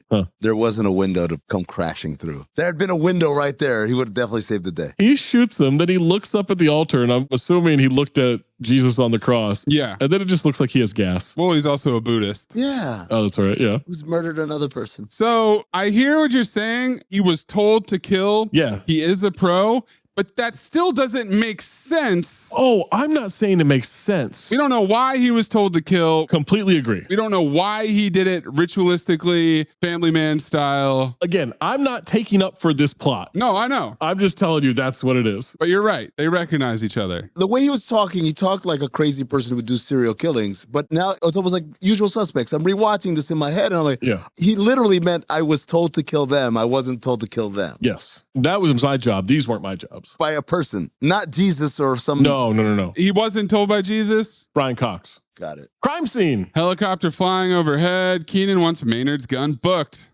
Tells Seagal it's bad. This is real bad. Can't win for losing, man. I tried so hard to not let this happen. They went through his house, found all kinds of shit. Barbed wire DVDs, Spikes. He was definitely their guy. Barbed wire DVDs at his house. Is that Harper's house?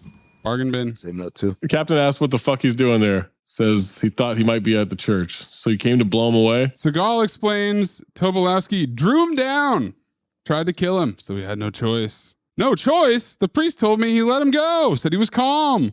We'll never know, will we? Just like DeMarco in New York. You come out alone. The suspect is dead. Fake exposition. Now to recap, this is the same captain that when Keenan Ivory Wayans approaches him and tells him, yo, this dude's kind of weird. He's kind of crazy. His response was, what do you want me to do? Look at his resume? Mm-hmm. And now he's quoting shit off the resume, which I guess he did look at the resume. Yes, he looked. And at this point, I start to think that the captain is in on it. This is like when I thought Ja Rule was the informant. Yes, I started doing it's so clear. He's the inside man and da-da-da. Because then he says, shut the fuck up. I don't want freelance cops working for me. I want you and you. Internal affairs tomorrow morning. Don't be late. I'm like, now I see the setup happening here. Cut to internal affairs. Keenan comes out of the office. Seagal is waiting. They're sending for a poly. What's that? A polygraph. What is it with Seagal and polygraphs? He can't do a movie without a polygraph. Much like speaking Chinese. I don't think he's saying the character beat the polygraph. I think he's trying to tell us Steven Seagal could beat a polygraph. Can beat a polygraph. Are you Jack Cole? Yes. Have you ever climbed Mount Everest? Yes. They look shocked. Her eyes said, I've asked this question a billion times and no one's ever said yes. Did he? I don't know. I watched his fat ass climb up a rope to a helicopter. I believe he could climb up Mount Everest when he was in that kind of shape. And the polygraph is from 1952. It's the first polygraph they ever made. It's the same machine they used to chart the earthquakes in Volcano. She asked him all these questions. One of the questions she asked is, did you kill your ex-wife? It's a hell of a pause there. A fucking moment of silence. What's going on here? They asked if he's killed outside the line of duty before he goes, I don't think that's pertinent information to this investigation. Disagree, buddy. I don't want to turn this into a Rob Parker RG3 situation. Oh, boy. But this black guy gets Louis Pinnock because he says, have you ever killed anyone outside of police duty? And I was like, what's wrong with your voice? I'm not. No. I don't think that's pertinent to this podcast.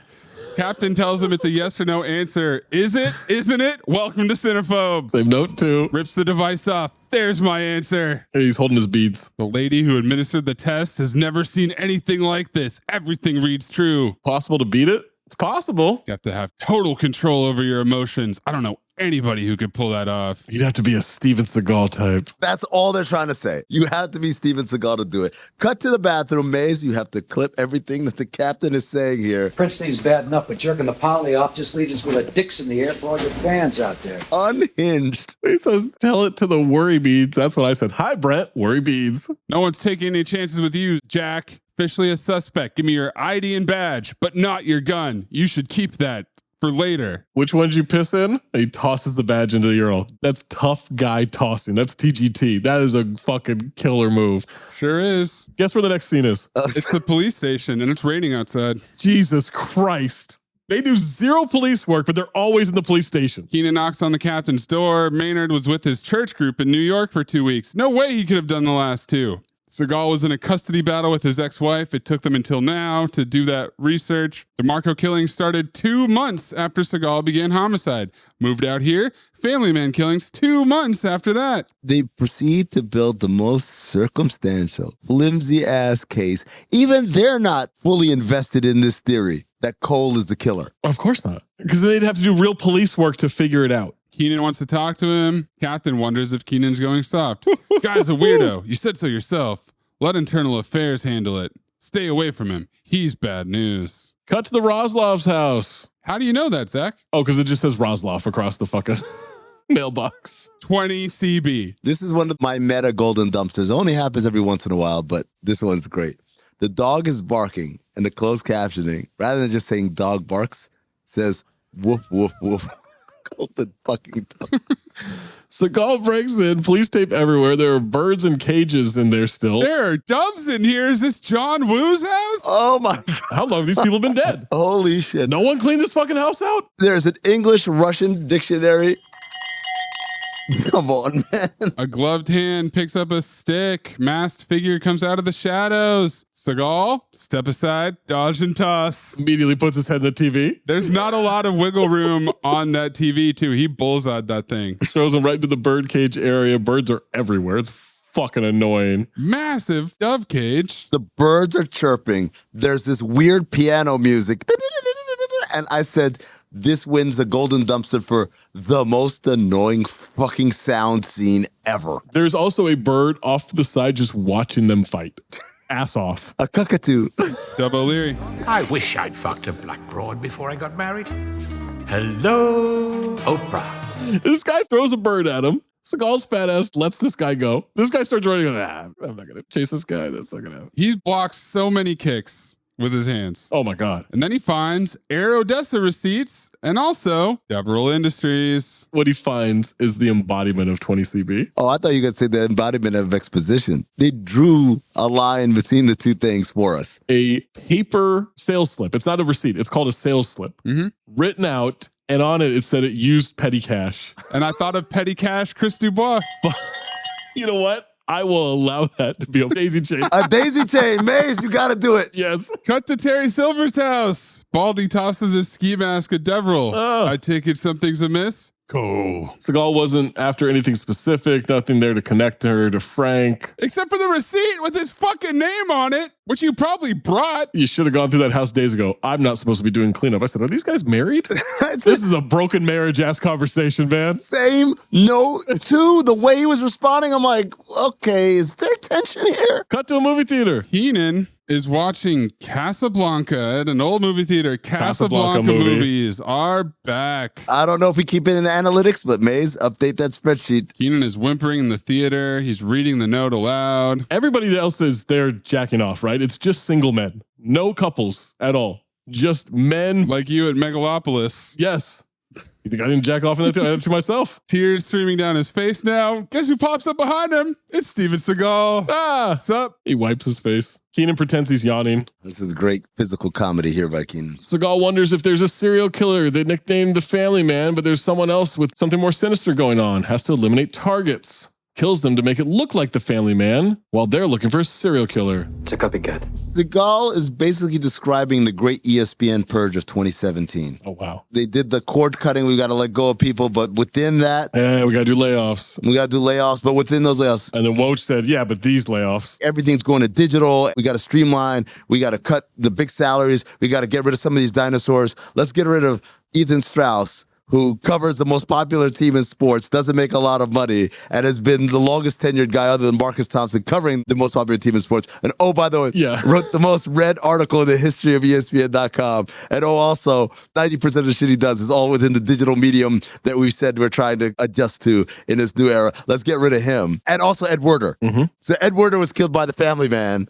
And meanwhile, Ethan was killed by Tobolowsky. Tobolowsky was the family man. No, he wasn't. Okay, see, this is why I got confused, Zach. He wasn't the family man. Yes. The family man never gets caught, Maze. Tobolowsky is a pro. He's a pro killer. Then Donald took over the other killings. But he's still the family man because he did the family man killing. No, they're all the family man then. There's a family man killer out there. This is what you don't understand. Zero police work happens in this movie. Basically, imagine Forrest Whitaker in Taken 3, but if he was wrong all the time. The bagels were cold. But tried even less. Yes. Okay, well, you twisted me up a little bit. We're going to keep moving forward. Seagal knows it's a pro because he knows the work of a pro. Gives Keenan the receipt for the round-trip ticket to Moscow paid for by Deverell. Sonia Roslov, she was a translator. Seagal wonders if she was a mule. A mule? Smuggling what? Chemical weapons of some kind. Chemical weapons. That would explain the cancer in your body. Which caused cancer. How? And she did it for the Russian mob? She smuggled them in her tits. How much fucking shit do we have on this plot right now? There's too much fucking shit on it. I apologize for saying the circumstantial evidence that they tried to frame Seagal with was a wild-ass theory. This is a wild-ass theory, man. It's a brainstorming session of what should we have in this movie and nothing gets cut. You remember when Steve Ballmer bought the Clippers and he's like, hey, I want to improve the viewing experience for the fans in the arena. What are some options for between quarter stuff, timeout stuff? And they're like, oh, well, we got dancers. We got t-shirt giveaways. We got the mascot doing bicycle tricks and shit. We got games where people are dribbling around the court trying to get to a bucket and everything. He goes, okay, do them all at once every time out. It is a smorgasbord of activities happening at all times at a Clippers game. There's never one thing happening. It's always 6 of them. That's what this movie is. This plot is. The Ballmerman. Yes. Ballmerman. Seagal still doesn't know how the Dunleavys are connected. My gut tells me you might be right. And I always go with my gut. To which Seagal looks and goes, okay. Okay. It is so unsatisfying as a response. He would have been better saying nothing and just staring. Keenan's going to go back and see the rest of the movie. Sugar movie? You never seen Casablanca? You're asking me if I've ever seen Casablanca? Have you? You gotta be kidding. Me? Never seen Casablanca? Have you ever seen Casablanca? No. CT5 worst liar. I fucking love this, man. Golden Dumpster. This is so great. Is this supposed to be comedic banter, buddy cop chemistry? Everything they're going for again. Guess what? I see what you're trying to do here. This one exchange, greater than the entirety of Tango and Cash. 2/3 of the way into the movie, they want to introduce, hey, these guys kind of do some good-natured ribbing. Frank is talking to someone about he never expected Seagal to get this close, and he thought this person kept better track of ex-employees. He steps away to reveal Brian Cox, cozy as fuck in this red robe. The mustache, the cigar, lounging in this robe. This is an all-time look. That's Lounging Roy. Film noir, I guess. No way to anticipate he'd become this involved. Who is he? Obviously not just a cop. He was a brilliant soldier. West Point, that kind of thing. Turn to the Greg Cody? That kind of thing, yeah. I found him in Vietnam. Recruited him for a special projects unit. Program, we called it. He handled a lot of odd jobs with us. Such as? Now, Mr. Deverell, don't ask about things you don't really want to know. Suffice to say, to the people he hunted for us, he was known as the Glimmer Man. He said it! He said it! There'd be nothing but jungle. Then a glimmer. Then you'd be dead. And finally, everybody hold on to your butts. We got plot lift off because I finally know what the fuck a Glimmer Man is.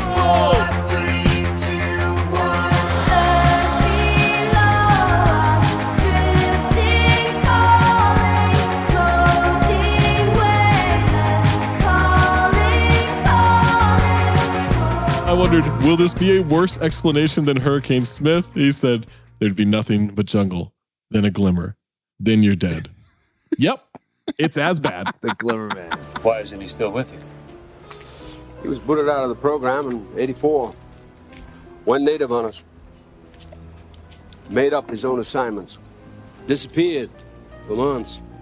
Ended up in Thailand, chanting at some temple or another. They say he was saved by a holy man.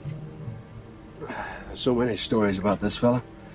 I don't know which ones are true anymore. He takes his robe off and dives into the pool. I didn't think he had that dive in him. That's a pretty good dive for an old man. What do we do about him? Broom him. Broom him? Time to lose everybody who knows anything. And I mean everybody. Johnny's no threat. Cox begs to differ. He's already spilled to the shrink. The poor boy knows too much. Simple as that. Johnny will do what I say. I've got 4 loose links in this operation. 2 cops, you, and the boy. You got your boy. Who's that man? 3 of you have to go. You choose which. I'm like, he's your stepson. You're an evil businessman and you're worried about your stepson? We don't even know who his mom is. I don't think he has one. I'm being honest. Deverell angrily pours out his drink. He chucks that shit. Tells Cox to do it himself. Deverell's going to put Baldy on the cops. Cox is satisfied. That's the spirit. Now come on in. The water's fine. Tension? Ski Mask Man leaps onto a fire escape, starts climbing a building. It's Keenan's apartment. He's taking analog notes, checking Dunleavy phone records, leans back.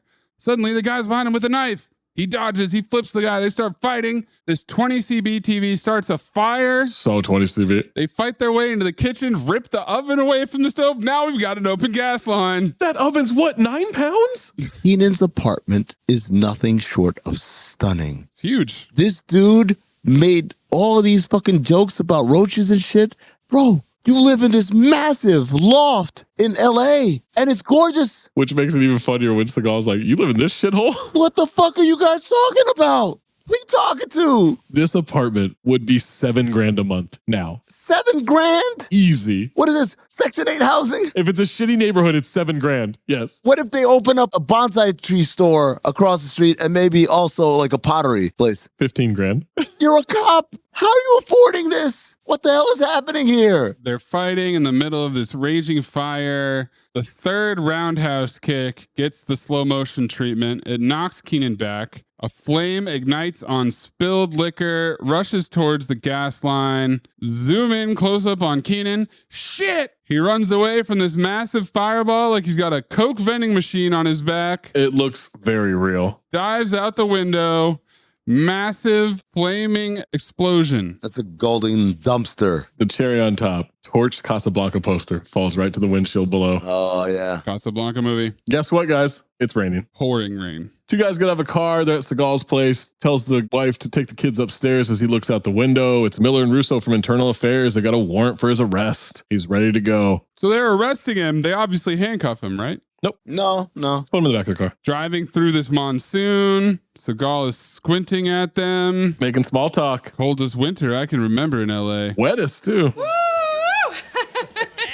And that's when he adjusts the mirror and shows his Russian mafia tattoo. Oh. I have to point out, this entire scene, it's a ripoff. Do you guys remember what this is from? Suicide Kings? Spies Like Us. Oh. Remember when they meet the contacts from the CIA and they get in and the guy has a watch that's a Russian knockoff of a Timex watch? Yes. So when he adjusts the mirror, Dan Aykroyd sees the watch and he realizes that they're Russian, and so then they start talking in Russian to them, and the guy responds back in Russian, and he's like, oh, my cover's blown, and then they do the whole shit. Yeah. This is the exact same thing. Beat for beat, every part of it. Seagal starts speaking Russian, passenger speaks it back, pulls a gun, Seagal starts struggling with it, unloads on the window, then he is beating the shit out of him with this gun. He looks like Ric Flair in a fucking wrestling match where he gets cut open. There's so much blood. There's no way that this guy does not suffer massive internal bleeding. Mm-hmm. And if he's alive, he's a vegetable for the rest of his life. For sure. Intubated, feeding machine, everything. They shot all those bullets out the back of the car, but the back window is fine. Yeah. Doesn't shatter. No worries. I love the way that Seagal is very casually waving that pistol around as he pistol whips everybody. It's fantastic, man. With the butt of the gun, he's holding it by the barrel and he's knocking him like a hammer in the head with the butt of the gun. And by the way, there's no way that steering wheel is attached to the car. Of course not. It's up in the air. It's down here. It's to the left, to the right. They crash through a gate. They crash all over the alley. He finally gets the car to flip. For some reason, the car that they flip over explodes. Why? They had some extra explosives in the budget. The car slides upside down. He kicks out the back window, escapes, rolls out. It keeps sliding, I don't know, 100 feet? Yeah. Mm-hmm. Into a fuel tanker. for an even bigger explosion, multiple angles of this fireball. But all of a sudden, he's 30 feet off to the side on a platform. And he runs away. Oh, Mayes. Golden dumpster. He sure does run away here. I mean, it's better than Piven. That might be one of the funniest runs in the history of Cinephobe. He shit himself. Oh, man. I think it's the first time I've ever seen him run. It's the last time you'll see him run, too. Next day, Keenan going through the burnt rubble of his own apartment. Seagal shows up. They got you too, huh? No, I bought all this shit after the riots. Oh. Golden dumpster. That's a great line. Topical reference and great banter. This means they're close. Do I look like I give a shit? He starts snooping around, finds jars of deer antler. Ray Lewis's deer antler spray. I forgot about that. It's a free sample. Seagal goes, it's a whole case. Man, just stay out of my shit. Can I just take a moment, tell you how moved I am? Deeply. Yeah, well, that makes one of us. Keenan found something on Seagal's ex-wife's phone records. Someone called the house 6 times night she was killed. Seagal asked if he can have the CDs. I thought at the time there might be something on them, some data or something. I now realize, oh no. Just banter. That's buddy cop banter. Yeah, just a little BCB. Holy shit. Somehow, Keenan's analog notes survived this apartment explosion.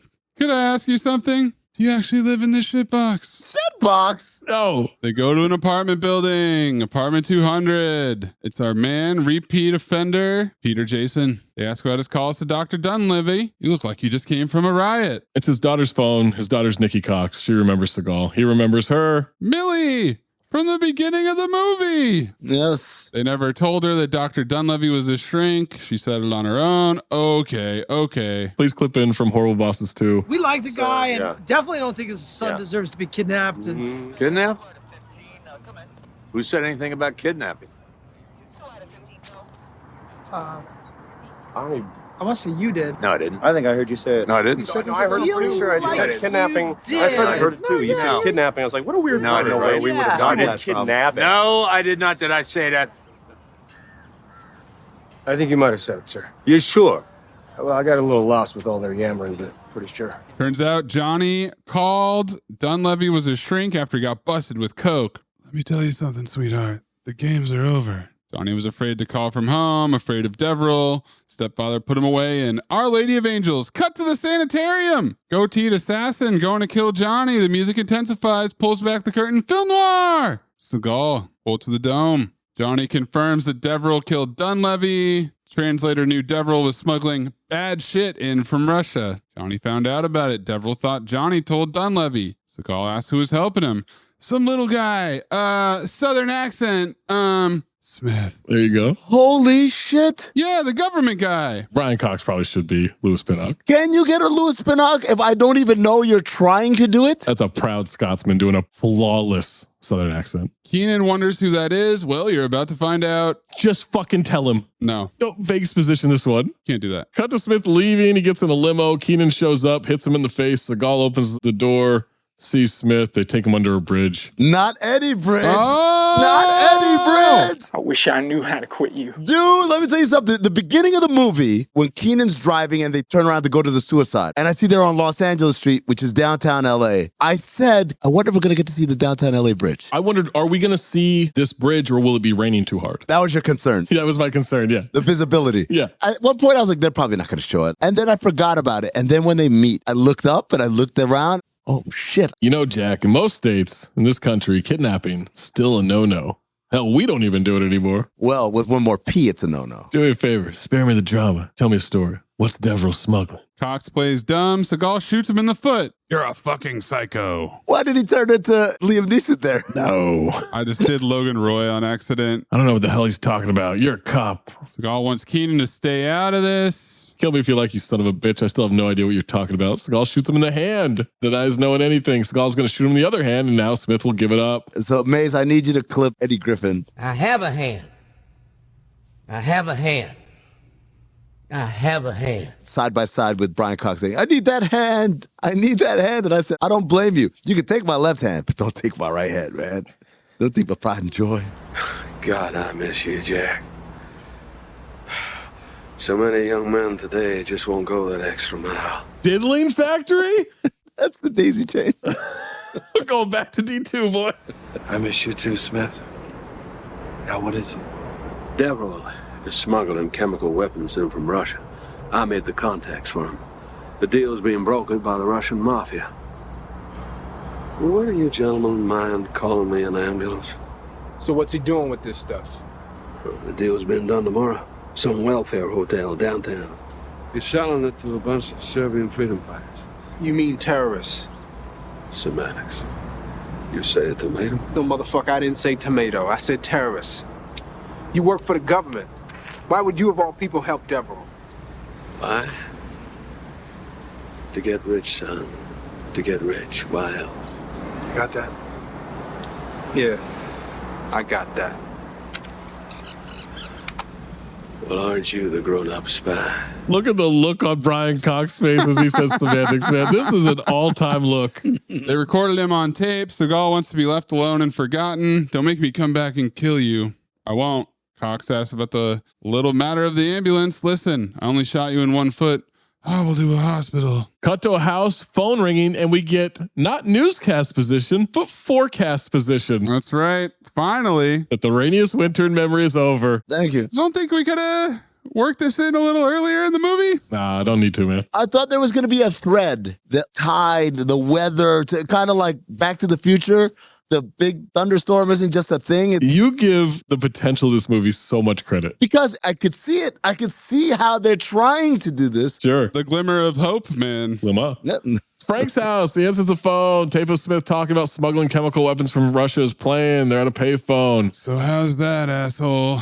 I know you're friends with everyone from the postman to the president, but none of those folks are going to touch you with a 10-foot pole when this shit gets out. You understand? Basically, they're going to blackmail him. He wants Donald. He's going to let Frank be okay. Frank agrees. Says meet him at an apartment tomorrow, 10 a.m. The Overton Arms. Keenan wonders why it has to be so complicated. This is not complicated. This is nothing but a game. Reminds me of an old Persian tactician trying to teach his young troops strategy that later on came to be known as chess. So we're gonna bore him to death now. Same note too, and banter at the same time. What? The chess position explanation is bullshit. This is so Seagal, man. Young warriors used to like to fight head on. Old warriors like to wait. Let their opponents expose the board, work themselves into a corner. Time to go. Sun Tzu, Art of War. Sun Tzu. Just keeps getting stranger. for the third time, if not more. This isn't about the story. This is about Steven Seagal letting us know he knows the origins of chess. Oh, you're crazy, man. You're crazy. You think that's part of the story? You think this is part of the plot? Yeah. Him knowing how chess started? He's going to call back in a couple of scenes. Now it's Keenan's turn. He calls Donald with the tape of Frank. Calls everyone with the tape confession? Guess your ass just got sold down the river, Shathid. Oh, thank you. Preemptive note. It's pronounced Shathid. Next day, Ovington Arms, downtown. Deverell and his goons arrive. Slow motion as they walk in. Front desk guy twirling keys, smoking a cigar. Ass off. 100%. Shouts to the casting director. Wherever the fuck they found this guy, you deserve a raise. They walk away. He calls a payphone upstairs. Seagal and Keenan are waiting. Deverell looks at the apartment. Shabby, but chic. Is that an old cliche? That's not an old cliche. I've never heard anyone say that. Yeah. You never heard shabby chic? You can't just repeat it. Come on, guys. No. Yes, and? Either we're a little early or our hosts are a little late. Baldy locks the door, confronts Deverell for trying to hand him over. Bad move. Holiday dessert. Oh, fruitcake. Oh. 20 CB homophobia. Ah, homophobia. Deverell plays dumb for half a second. Baldy's making a power grab. Guns are all drawn. Whoa! Positively Shakespearean. To be? Bang! Or not to be? Let me tell y'all something, everybody who's not quite of age. Careful. Who are you talking to? Let's work on this phrasing. The people who are not of age. Didn't make it better. I'm not talking about kids. I'm talking about young people. People born post 9/11. They're old. They're just not old enough to remember that in the 20th century, there was no reference that was as more overused than to be or not to be. That is the question. They had that shit in cartoons.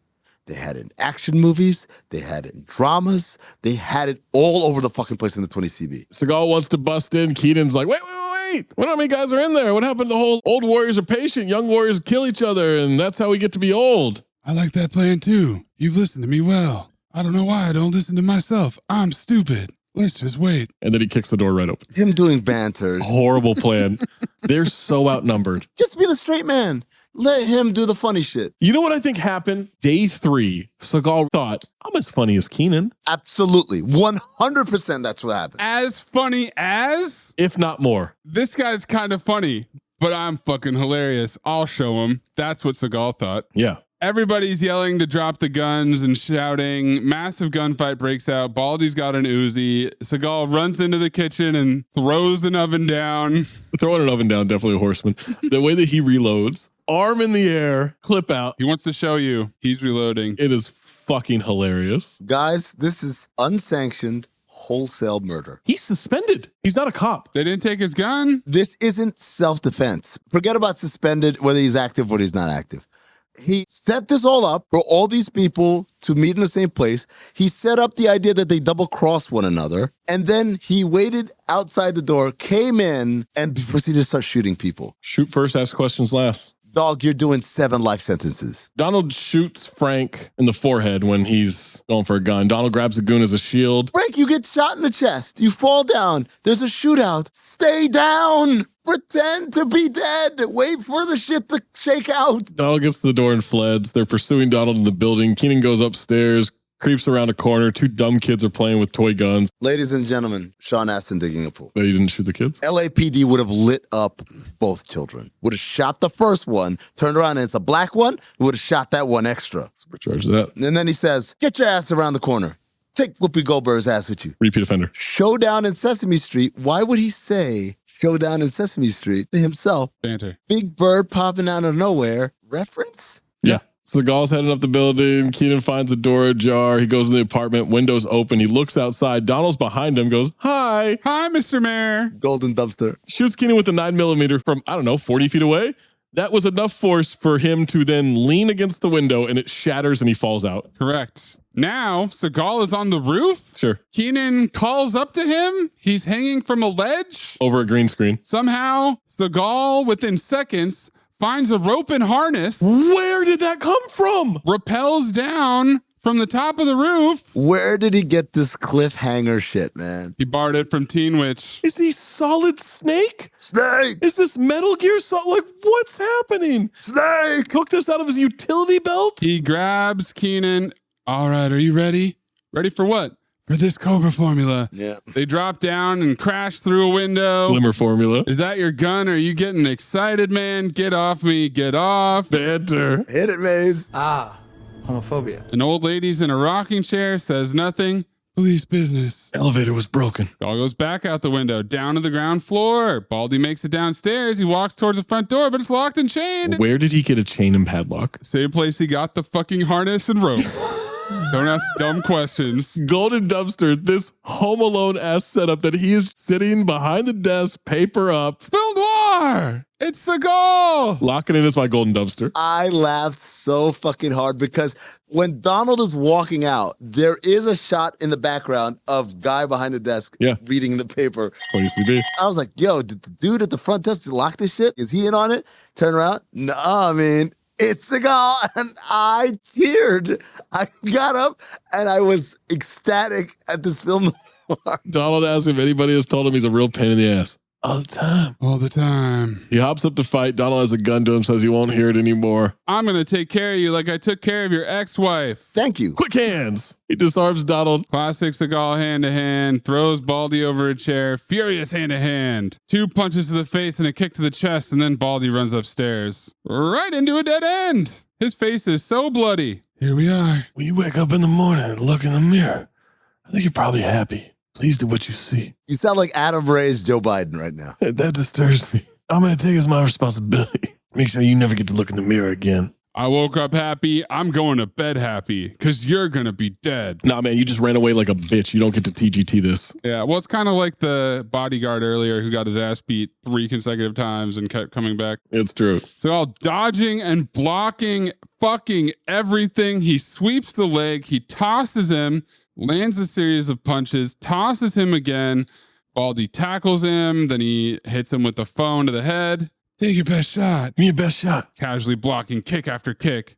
I said best shot. TGT. Then they ADR him saying boring, despite not even attempting to move his lips. It's the same clip over and over. Yes.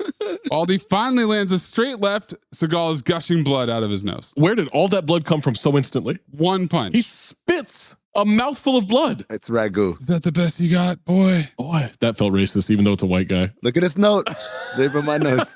That means note was, is that the best you got, boy? Zach will ope. If that's the best you got, I'm just going to have to kill you. He puts him in a headlock. Then they're both choking each other. Choking at 7. Screams, is that all you got? Standing face to face, choking each other and grunting. Seagal then takes him, throws him through the glass and the gate barring it. One last window smash. As he falls in slow motion, you can see the metal, in quotation marks, grate wobbling in the air. Of course. A bell tolls.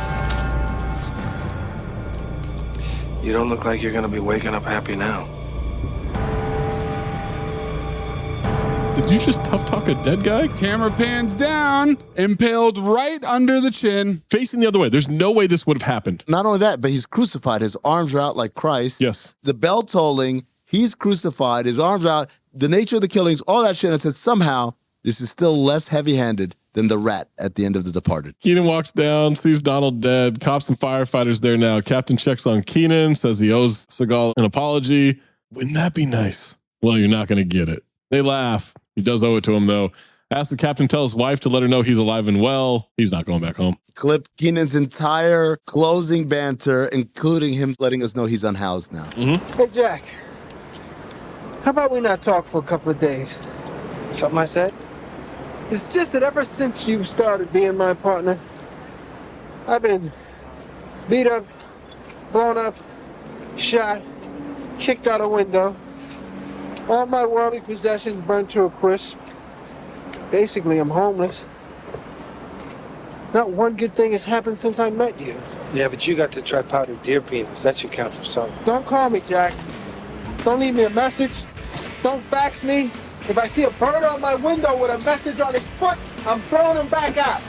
Don't send flowers. Pretend you know me, Jack. Seagal stands there smirking as the camera pulls away. Jeff Healey Band, Bulletproof, repeat offender. He's the blind singer in Roadhouse. Oh, how about that? Wow. Roll credits. This episode is brought to you by FedEx. FedEx knows running a small business is hard enough without the hassle of shipping. That's why there's FedEx One Rate. With FedEx One Rate, you can ship your holiday packages cheaper than the post office for as low as $14.50 for small boxes. Visit FedEx.com/OneRate for details. Exclusions apply. Valid through January 19, 2025. FedEx One Rate. 2-day retail shipping, one flat rate.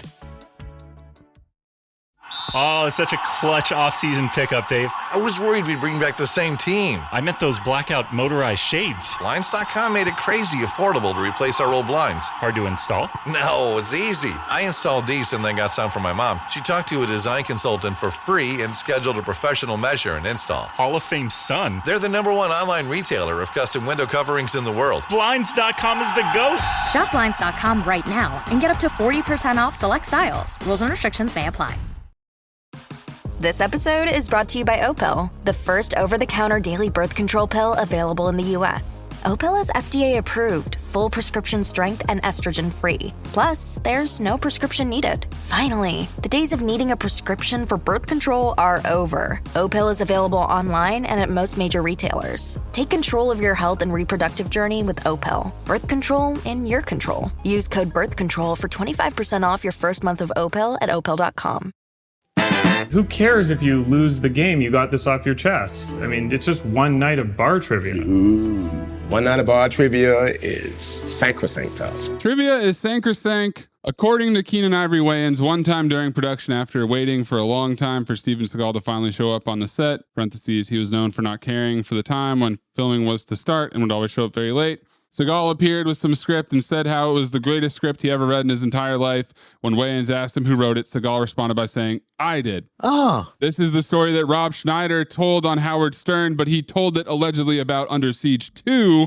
However, in that same clip, he does tell a story that he heard from Keenan Ivory Wayans. Steven Seagal had just met with the Dalai Lama. And apparently, if you give enough money to the Dalai Lama's charities, eventually you get something out of it. Right. And so the Dalai Lama made him a deity. Wow. A god. Some Tibetan Buddhist. That must have really appealed to his ego. Oh, yeah, I know. It must have. No, so anyway, he comes to the set after he makes it to the dial-up. He comes, now he's a god. He comes to the set. Now he was Steven Seagal. Now he's Steven Seagal. Now he's Steven Seagal, the god, the deity from the Dalai Lama. Wow. And he comes to the set, and he's there, and Keenan says, so what? I just met with the Dalai Lama, and he, in his wisdom, decided to make me a deity. And he gives the ding da dong, whatever. And I feel a difference. I feel like an enlightenment, the sense of that I can do something now, and everything just seems to come into place for me spiritually and in my career. And I feel like it's certain things now that never made sense to me make sense to me on a universal level. And his assistant comes up to him and says, "Hey, Steven, your ex-wife called. She can't bring the kids over this weekend. You tell that fucking cunt. If she doesn't get those kids over here, I'll break her fucking neck."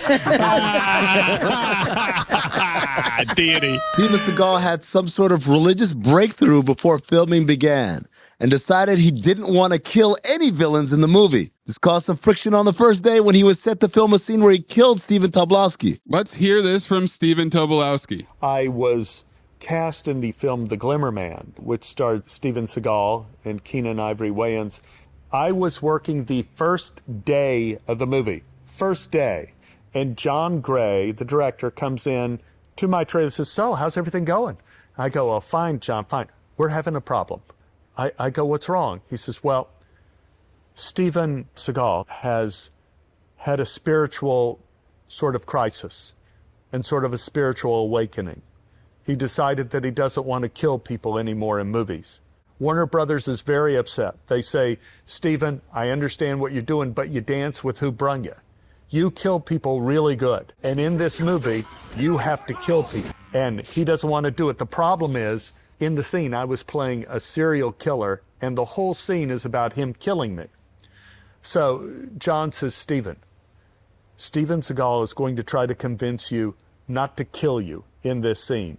Don't get into a conversation with him. Whatever you do, don't talk to him. He has to kill you." I mean, it's the first day of shooting. This is very difficult for all films and actors. They want to see good footage the first day. I said, well, I'll steer clear of Steven. So we got called to the set, and that was the first time I met Steven on the set. And he came up to me, and he had that cool persona that, "So, what do you think about this scene?" And I was saying, well, Steven, it's a pretty hard-hitting scene. In this scene, by the way, I play a serial killer, and I grab a priest, and I threaten to blow his head off, and then Steven comes in and ends up murdering me. So I said, Steven, it's a pretty intense scene. He says, I think it would probably be better if I don't kill you. I said, I hear you. And Steven says, I think it's just bad that we keep putting this violence into the world. I mean, we're creating a sicker and sicker society by putting this kind of thing out into the world. I said, I understand that, Steven, but this case may be an exception. I'm looking at my life as a serial killer, and I feel I'm trapped in this broken soul that I'm inhabiting. And it would really help me in terms of my reincarnational development if you could kill me, and then I would be able to leave this body and actually transcend into a better life, into a better body. You would actually be helping me. So I would be giving you a helping hand? I said, oh, you'd be giving everybody a helping hand. You'd be removing evil from the world. You'd be giving me a new chance at life in a new body sometime in the near future. I never thought of it that way. All right, I'll kill you in this scene. 2 months later, I get a phone call from John saying, we have a problem. Steven started ad-libbing in the rest of the film how he's glad he didn't kill the guy in the church. Is there some way you could come back in and in ADR make it seem like you're not dead? So I go back in and I'm going to loop a scene, and Keenan Ivory Wayans is standing next to me. He's watching what I have to loop. So this is what they have. They have me backing up to camera, Steven pulling up a gun, firing, my entire chest explodes.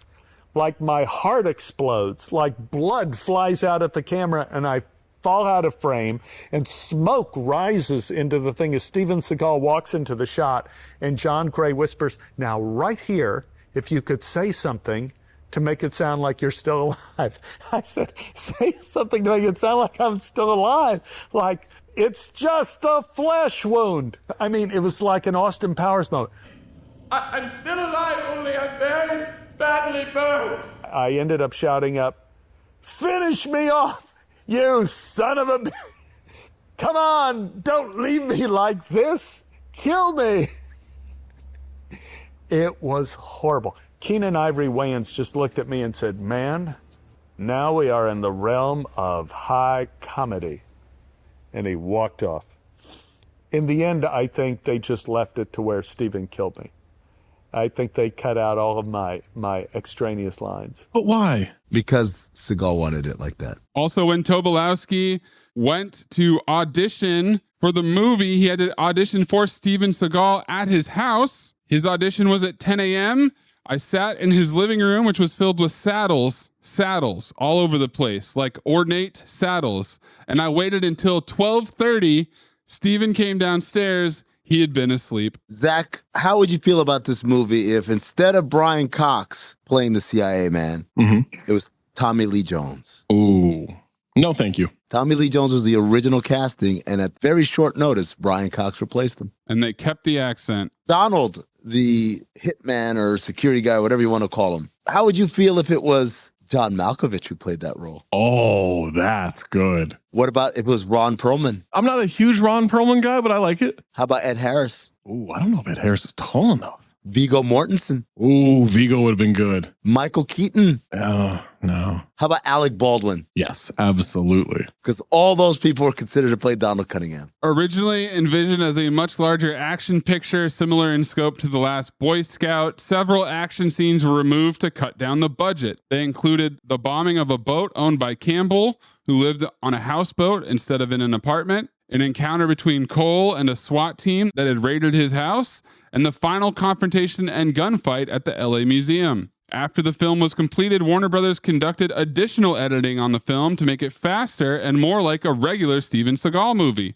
Cut scenes included several comedic and dramatic exchanges between Wayans and Seagal, and a great deal of Michelle Johnson scenes as Cole's wife, Jessica, were cut. Uncredited stuntman Chad Stahelski broke his collarbone while working on this movie and got replaced by J.J. Perry. The legend. He, of course, went on to direct the John Wick franchise. And Seagal wrote 2 original songs for the film, Bulletproof and Snake, performed by the Jeff Healey Band and Taj Mahal, respectively. I'd like you all to do an experiment on a plant, something that may benefit mankind. And if you devise something that's groundbreaking, I guarantee you a A in this course. Oh, well, hold on, man. You following me? You can't do that, Lionel. Look, man, if you don't want me to have a foreman job, I understand, but I need my fucking job, man. Louis Pinnock, Accent Award. Easy. George Fisher, Russian. Brian Cox, Southern.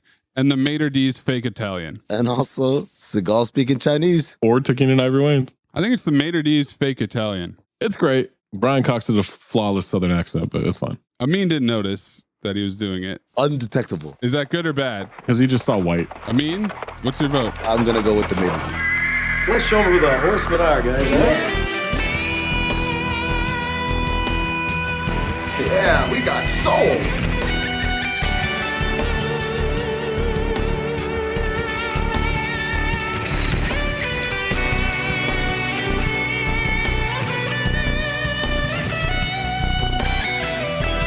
Five Horsemen, Banter, Buddhism, Pretty Pictures, Steven Seagal's Wardrobe, Fast Hands. And I think this is my pick, Rain in LA. I mean, there's a lot of rain. Smashing through windows.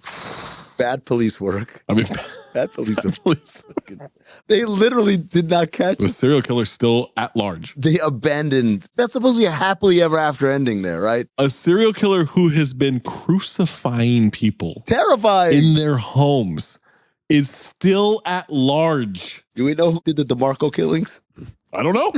I'm more confused about the DeMarco killings than when I didn't know they existed. The big villain is usually the last guy who dies, right? The last bad guy who dies. Yeah. Was Donald Cunningham the big villain of this movie? Apparently. Yeah. Frank Devereaux. It certainly wasn't Tobolowsky. No. Wait, but Devereaux isn't killed by Seagal. Devereaux's killed by his own man. Do me a favor, okay? We're going to update Worst Cops on the CT5. Absolutely. Seagal and Keenan together bumped them up to number 1. Oh, you're not putting this on Keenan. He was terrible as well. No, you're not putting this on Keenan. I'm sorry. I just did. Everyone moved down. Number 1, Seagal. Wow. The Glimmer Man. More than Keanu Reeves. Keanu did police work. These motherfuckers didn't do shit. Oh, now they're together. Well, these motherfuckers. But you just put it on Seagal, racist. It is just on Seagal. Because Keenan wanted to work as a team. So you're saying bad police work, Horseman? No, I still think it's banter. I still think smashing through windows, man. It can't be smashing through windows because they didn't smash through as many windows as Double Team did. Oh. Now, you know what? Because it's such a stupid thing and it just added to the budget for no reason. I'm with Mayes. It's fucking rain in LA. It's rain? Yes. Why? It doesn't add to the plot at all. And at one point, it's been raining a lot in LA. They have to throw some exposition in there to clean it up because it doesn't make sense. Forecast position. Breathe in through nose, out the mouth. Ass on, ass off. Teddy Rex, Moosey Teddy Rex. Teddy Rex, Moosey Teddy Rex. Ass on, fucking ass off. Ass on, fucking ass off. Michael Bean Memorial Ass On Award. It's Steven Seagal as the Glimmerman. Yeah. The only reason why is because they cut the kids out. Yeah. I have a feeling the kids had some scenes that are terrible. I'm with you. But yeah, it's Seagal. Carl Weathers Memorial Ass Off Award. Keenan Ivory Wayans. Brian Cox. No, Keenan's not good in this. I love Keenan. He's not worthy of ass off. Oh, Zach, I don't know about that. He's delivering lots of banter with a black hole of banter in almost every scene. What are you talking about? You got to grade him on a curve, man. A big curve that you got to hold in with both hands. You think I've never seen Casablanca? Have you? Me. You think me? No. Never seen it. Trust my gut. Okay. Well, Brian Cox then? To me, it's Brian Cox. Other nominees. Johnny's great. Johnny, Stephen Tobolowsky. He's fantastic. Delroy Lindo Award. Has Not the Family Man. Donald's really good. He's all right. The pigeon watching them fight? It's a dove. Oh. Whatever. Dove's just a white pigeon. The cockatoo. Yeah, the cockatoo. I think it's Brian Cox. From him smoking the cigar and diving in the pool, I think that scene when he delivers the... He said it! He said it! Oh, what a great name. That's such a stupid fucking... You guys ever have this? I wish I was an elite pro athlete just so that I could say my nickname is the Glimmer Man. No other reason. Not the fame, not the fortune, not the glory of winning championships. The Glimmer Man. I want Kevin Harlan. Oh, the Glimmer Man. I want to dunk on somebody. I go, the Glimmer Man. Like, oh, shit, man. You're good at keeping secrets? Absolutely. Because I've got a present for you. Secret present outside by the dumpster. Is it a baseball mitt? It fits you like a baseball mitt, like a glove. I hope. Golden Dumpster nominees. Seagal tackling Johnny through a window, across an alley, into another window. No suspense. That's my pick. Razor blade, credit card, slitting tree trotes. Have you ever climbed Mount Everest? Yes. Seagal lying about having seen Casablanca. Explanation of the Glimmer Man. And no, motherfucker, I didn't say tomato. I said terrorists. What else we got here? Why don't you just try it crack? Now get your ugly white ass out of here and don't come back. Anything else you'd like to comment on the body? She's got nice tits. Precisely, Grasshopper. A little too nice. Let me try. You speak Russian a little bit and then proceeds to beat the ever-living shit out of him. Maze, while Amin's going through these, can you update my CT5 weapons? Number 2 is the credit card knife. You have a cold? I'm allergic to incest. Can I get you something? No, thank you. I'm going to suck on some deer penis. I'll be all right. It's Chinese deer penis. You put it under your... You were saying? And the captions for the dog barking are woof, woof, woof. Oh, and Seagal running. I locked mine in a little bit ago. It is Seagal waiting behind the desk reading the paper. I mean, yours was tackling Johnny through 2 windows? Yes, I whistled like my dad. Maze? Man, this is tough. I'm going to go with Seagal lying about having seen Casablanca because it was so fucking bad. and encapsulated everything about the dynamic of the two of them in this movie. Yeah. How does he pass a polygraph? We're just sitting here. We could tell he's lying. He's Steven Seagal. Oh. Well, Zach, you picked it, motherfucker. Motherfucker. I like that. Phobe or file? Look, no preamble. I don't think you could find me a Seagal movie that I will phobe. I am so tickled by Steven Seagal. I think I could find one. Make it Seagal year then. I could absolutely find one. Let's fucking ditch the daisy chain. Let's go to Seagal year because I'm telling you, his presence on a camera makes me so happy. He is one of the dumbest, most ridiculous liars ever. Maze, you've got a lot of work at it because we've sent like 7 billion Seagal interviews and shit. Snacky said a bunch too. I'm going to go out on a limb and say those Seagal clips are not making this episode. No. I don't think. Oh, hey, we got a lot of Seagal ahead of us, okay? It's a file. A semi-first note is what horrible Seagal clips are Zach and Amin going to ask for in this movie? And you didn't until the very fucking end. All of them. And which Amin then said, you got a lot of work. And you don't even say which one. You just say, oh, you got a lot of work, all of them. I can't pick. I can't choose. They're all amazing. You know what? Use a couple, and then we'll save the rest for other Seagal movies. Every Seagal movie is an easy file for me. Mace, what's yours? Phobe or file? I hate Steven Seagal. What? I hate his fake Brando voice. You love doing that voice. That's the point of the show. I hate his lazy ass mumbling delivery. I hate his inability to do banter. Oh, I hate how he brought his own wardrobe to this movie. But how do you feel about Nicholas? Oh, I love Nicholas, all right? Jay King once said that Dylan Brooks is good because he doesn't know how bad he is. And I will say that Steven Seagal is the worst. And that's why he's so great. Because he doesn't know he's the worst, you mean? The Steven Tobolowsky explanation of how much of a nightmare he would just show up to set. Of course. With an idea that's counterproductive to everything that's happening in the production. And they would have to either pretend like they were doing what he wanted or work around his obstinance. There was a 2-month period before I got hired at CBS where I was doing some freelance for Bleacher Report.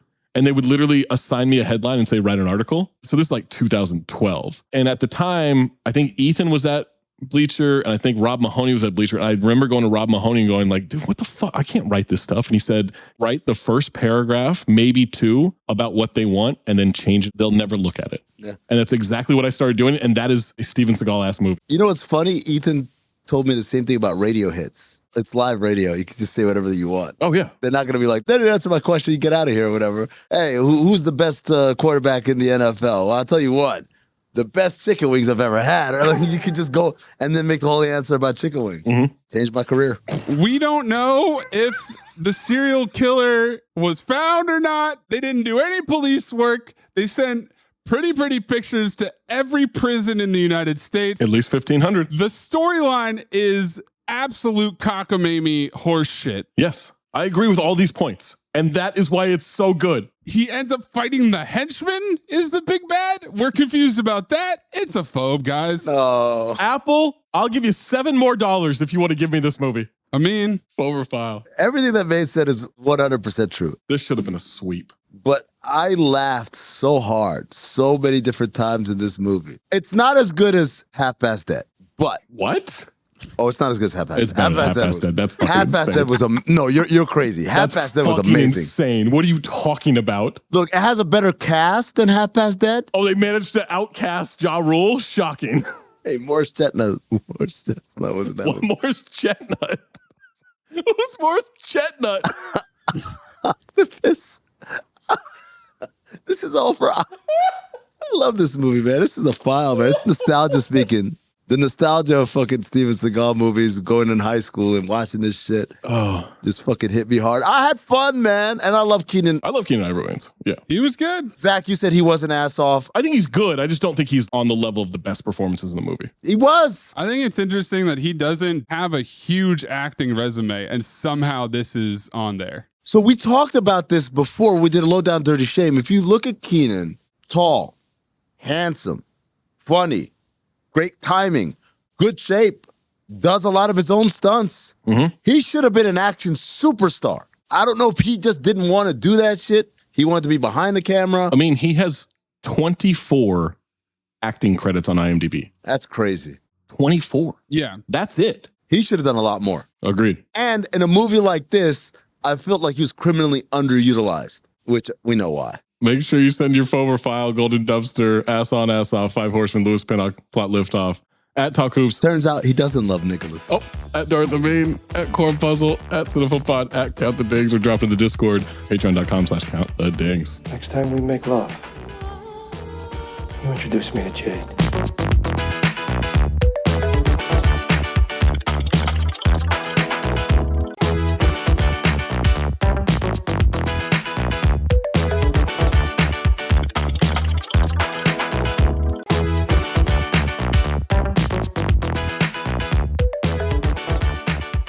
Here we go. 2 more picks, I pick. Here we go, Mace. 2 more picks. I'll pick. We cleared the lane for you. I'm not doing petty cash to petty thief. What? Come on. Come on. You I'm want not us to doing file a it. movie? I don't want your Maze, files. I guarantee you do that. Sweep I it. guarantee you Sweep a it. file. No. I Sweep it. guarantee you a Sweep file. it. You've been Sweep it. complaining that we phobe everything you pick. You pick this shit. I'm filing. You can put it in there right now. I don't want it. Phobe is out the window. I'm guaranteeing you a file. I don't want your guaranteed file. I want to see if you guys can keep this fraudulence up for the rest of the year. What fraudulence? Did you guys know it's Halloween? Hold on. Tell me. Happy Halloween, everybody. No, it's fucking October 2nd. What are you talking about? It's Halloween when this episode comes out. Oh, shit. Is it? Oh, fuck. Isn't it? Zach, we told Maze, if you pick this movie, we are going to file your shit. And he says, I'm not going to pick it. I'm not going to pick the file because I want to see how long our fraudulence goes. Doesn't that make you fucking fraudulent? Correct. You are proving what we've been saying all year long. You are actively avoiding the file. I'm not going to pick a movie because you want me to off of the word petty. Amin, yes, and you're trying to create this thing with me and Amin because it is an unprecedented amount of agreeing. But we are telling you this is an easy file. We haven't even watched the movie. Zach, he's telling us that, hey, I can either pick a movie that I think everyone's going to like. Nope, I'm going to make it hard and pick my own bullshit. And then he's going to blame us for phobing his shit. You see how that works? This is gaslighting. This is gaslighting. I finally learned what the fucking word is. All right, got it. Well, you've been doing it for a long time. How did you just learn it? I can't be doing something I don't know how to do. Oh. I just learned right now. How are you making my pick, which would take less than a minute, a 3-minute addendum to this fucking episode? Happy Halloween. The daisy chain is death. This is our final destination. Oh, shit. That qualifies? 28% and 35%? It's a double. It's a Dairy Queen. Don't. You have a blizzard of bingo when you try to make that a thing. It's a thing now. The first one is 37 and 68% audience. Damn, Zach, what the fuck did you look up? It says The Final Destination. The Final Destination is 4. And then there's Final Destination Bloodlines coming out next year. The first Fast and Furious is The Fast and the Furious. Yep. And then the fourth one is just Fast and Furious. Yep. So it's a kind of reverse situation with that. I saw this movie obviously a long time ago, but I didn't realize Hunter Dunbar. Hunter Dunbar, welcome back. He's the fucking main character. You better put Moose on the fucking board because we're going to go to it a lot. You don't respect the boulevard, and you don't respect the fans.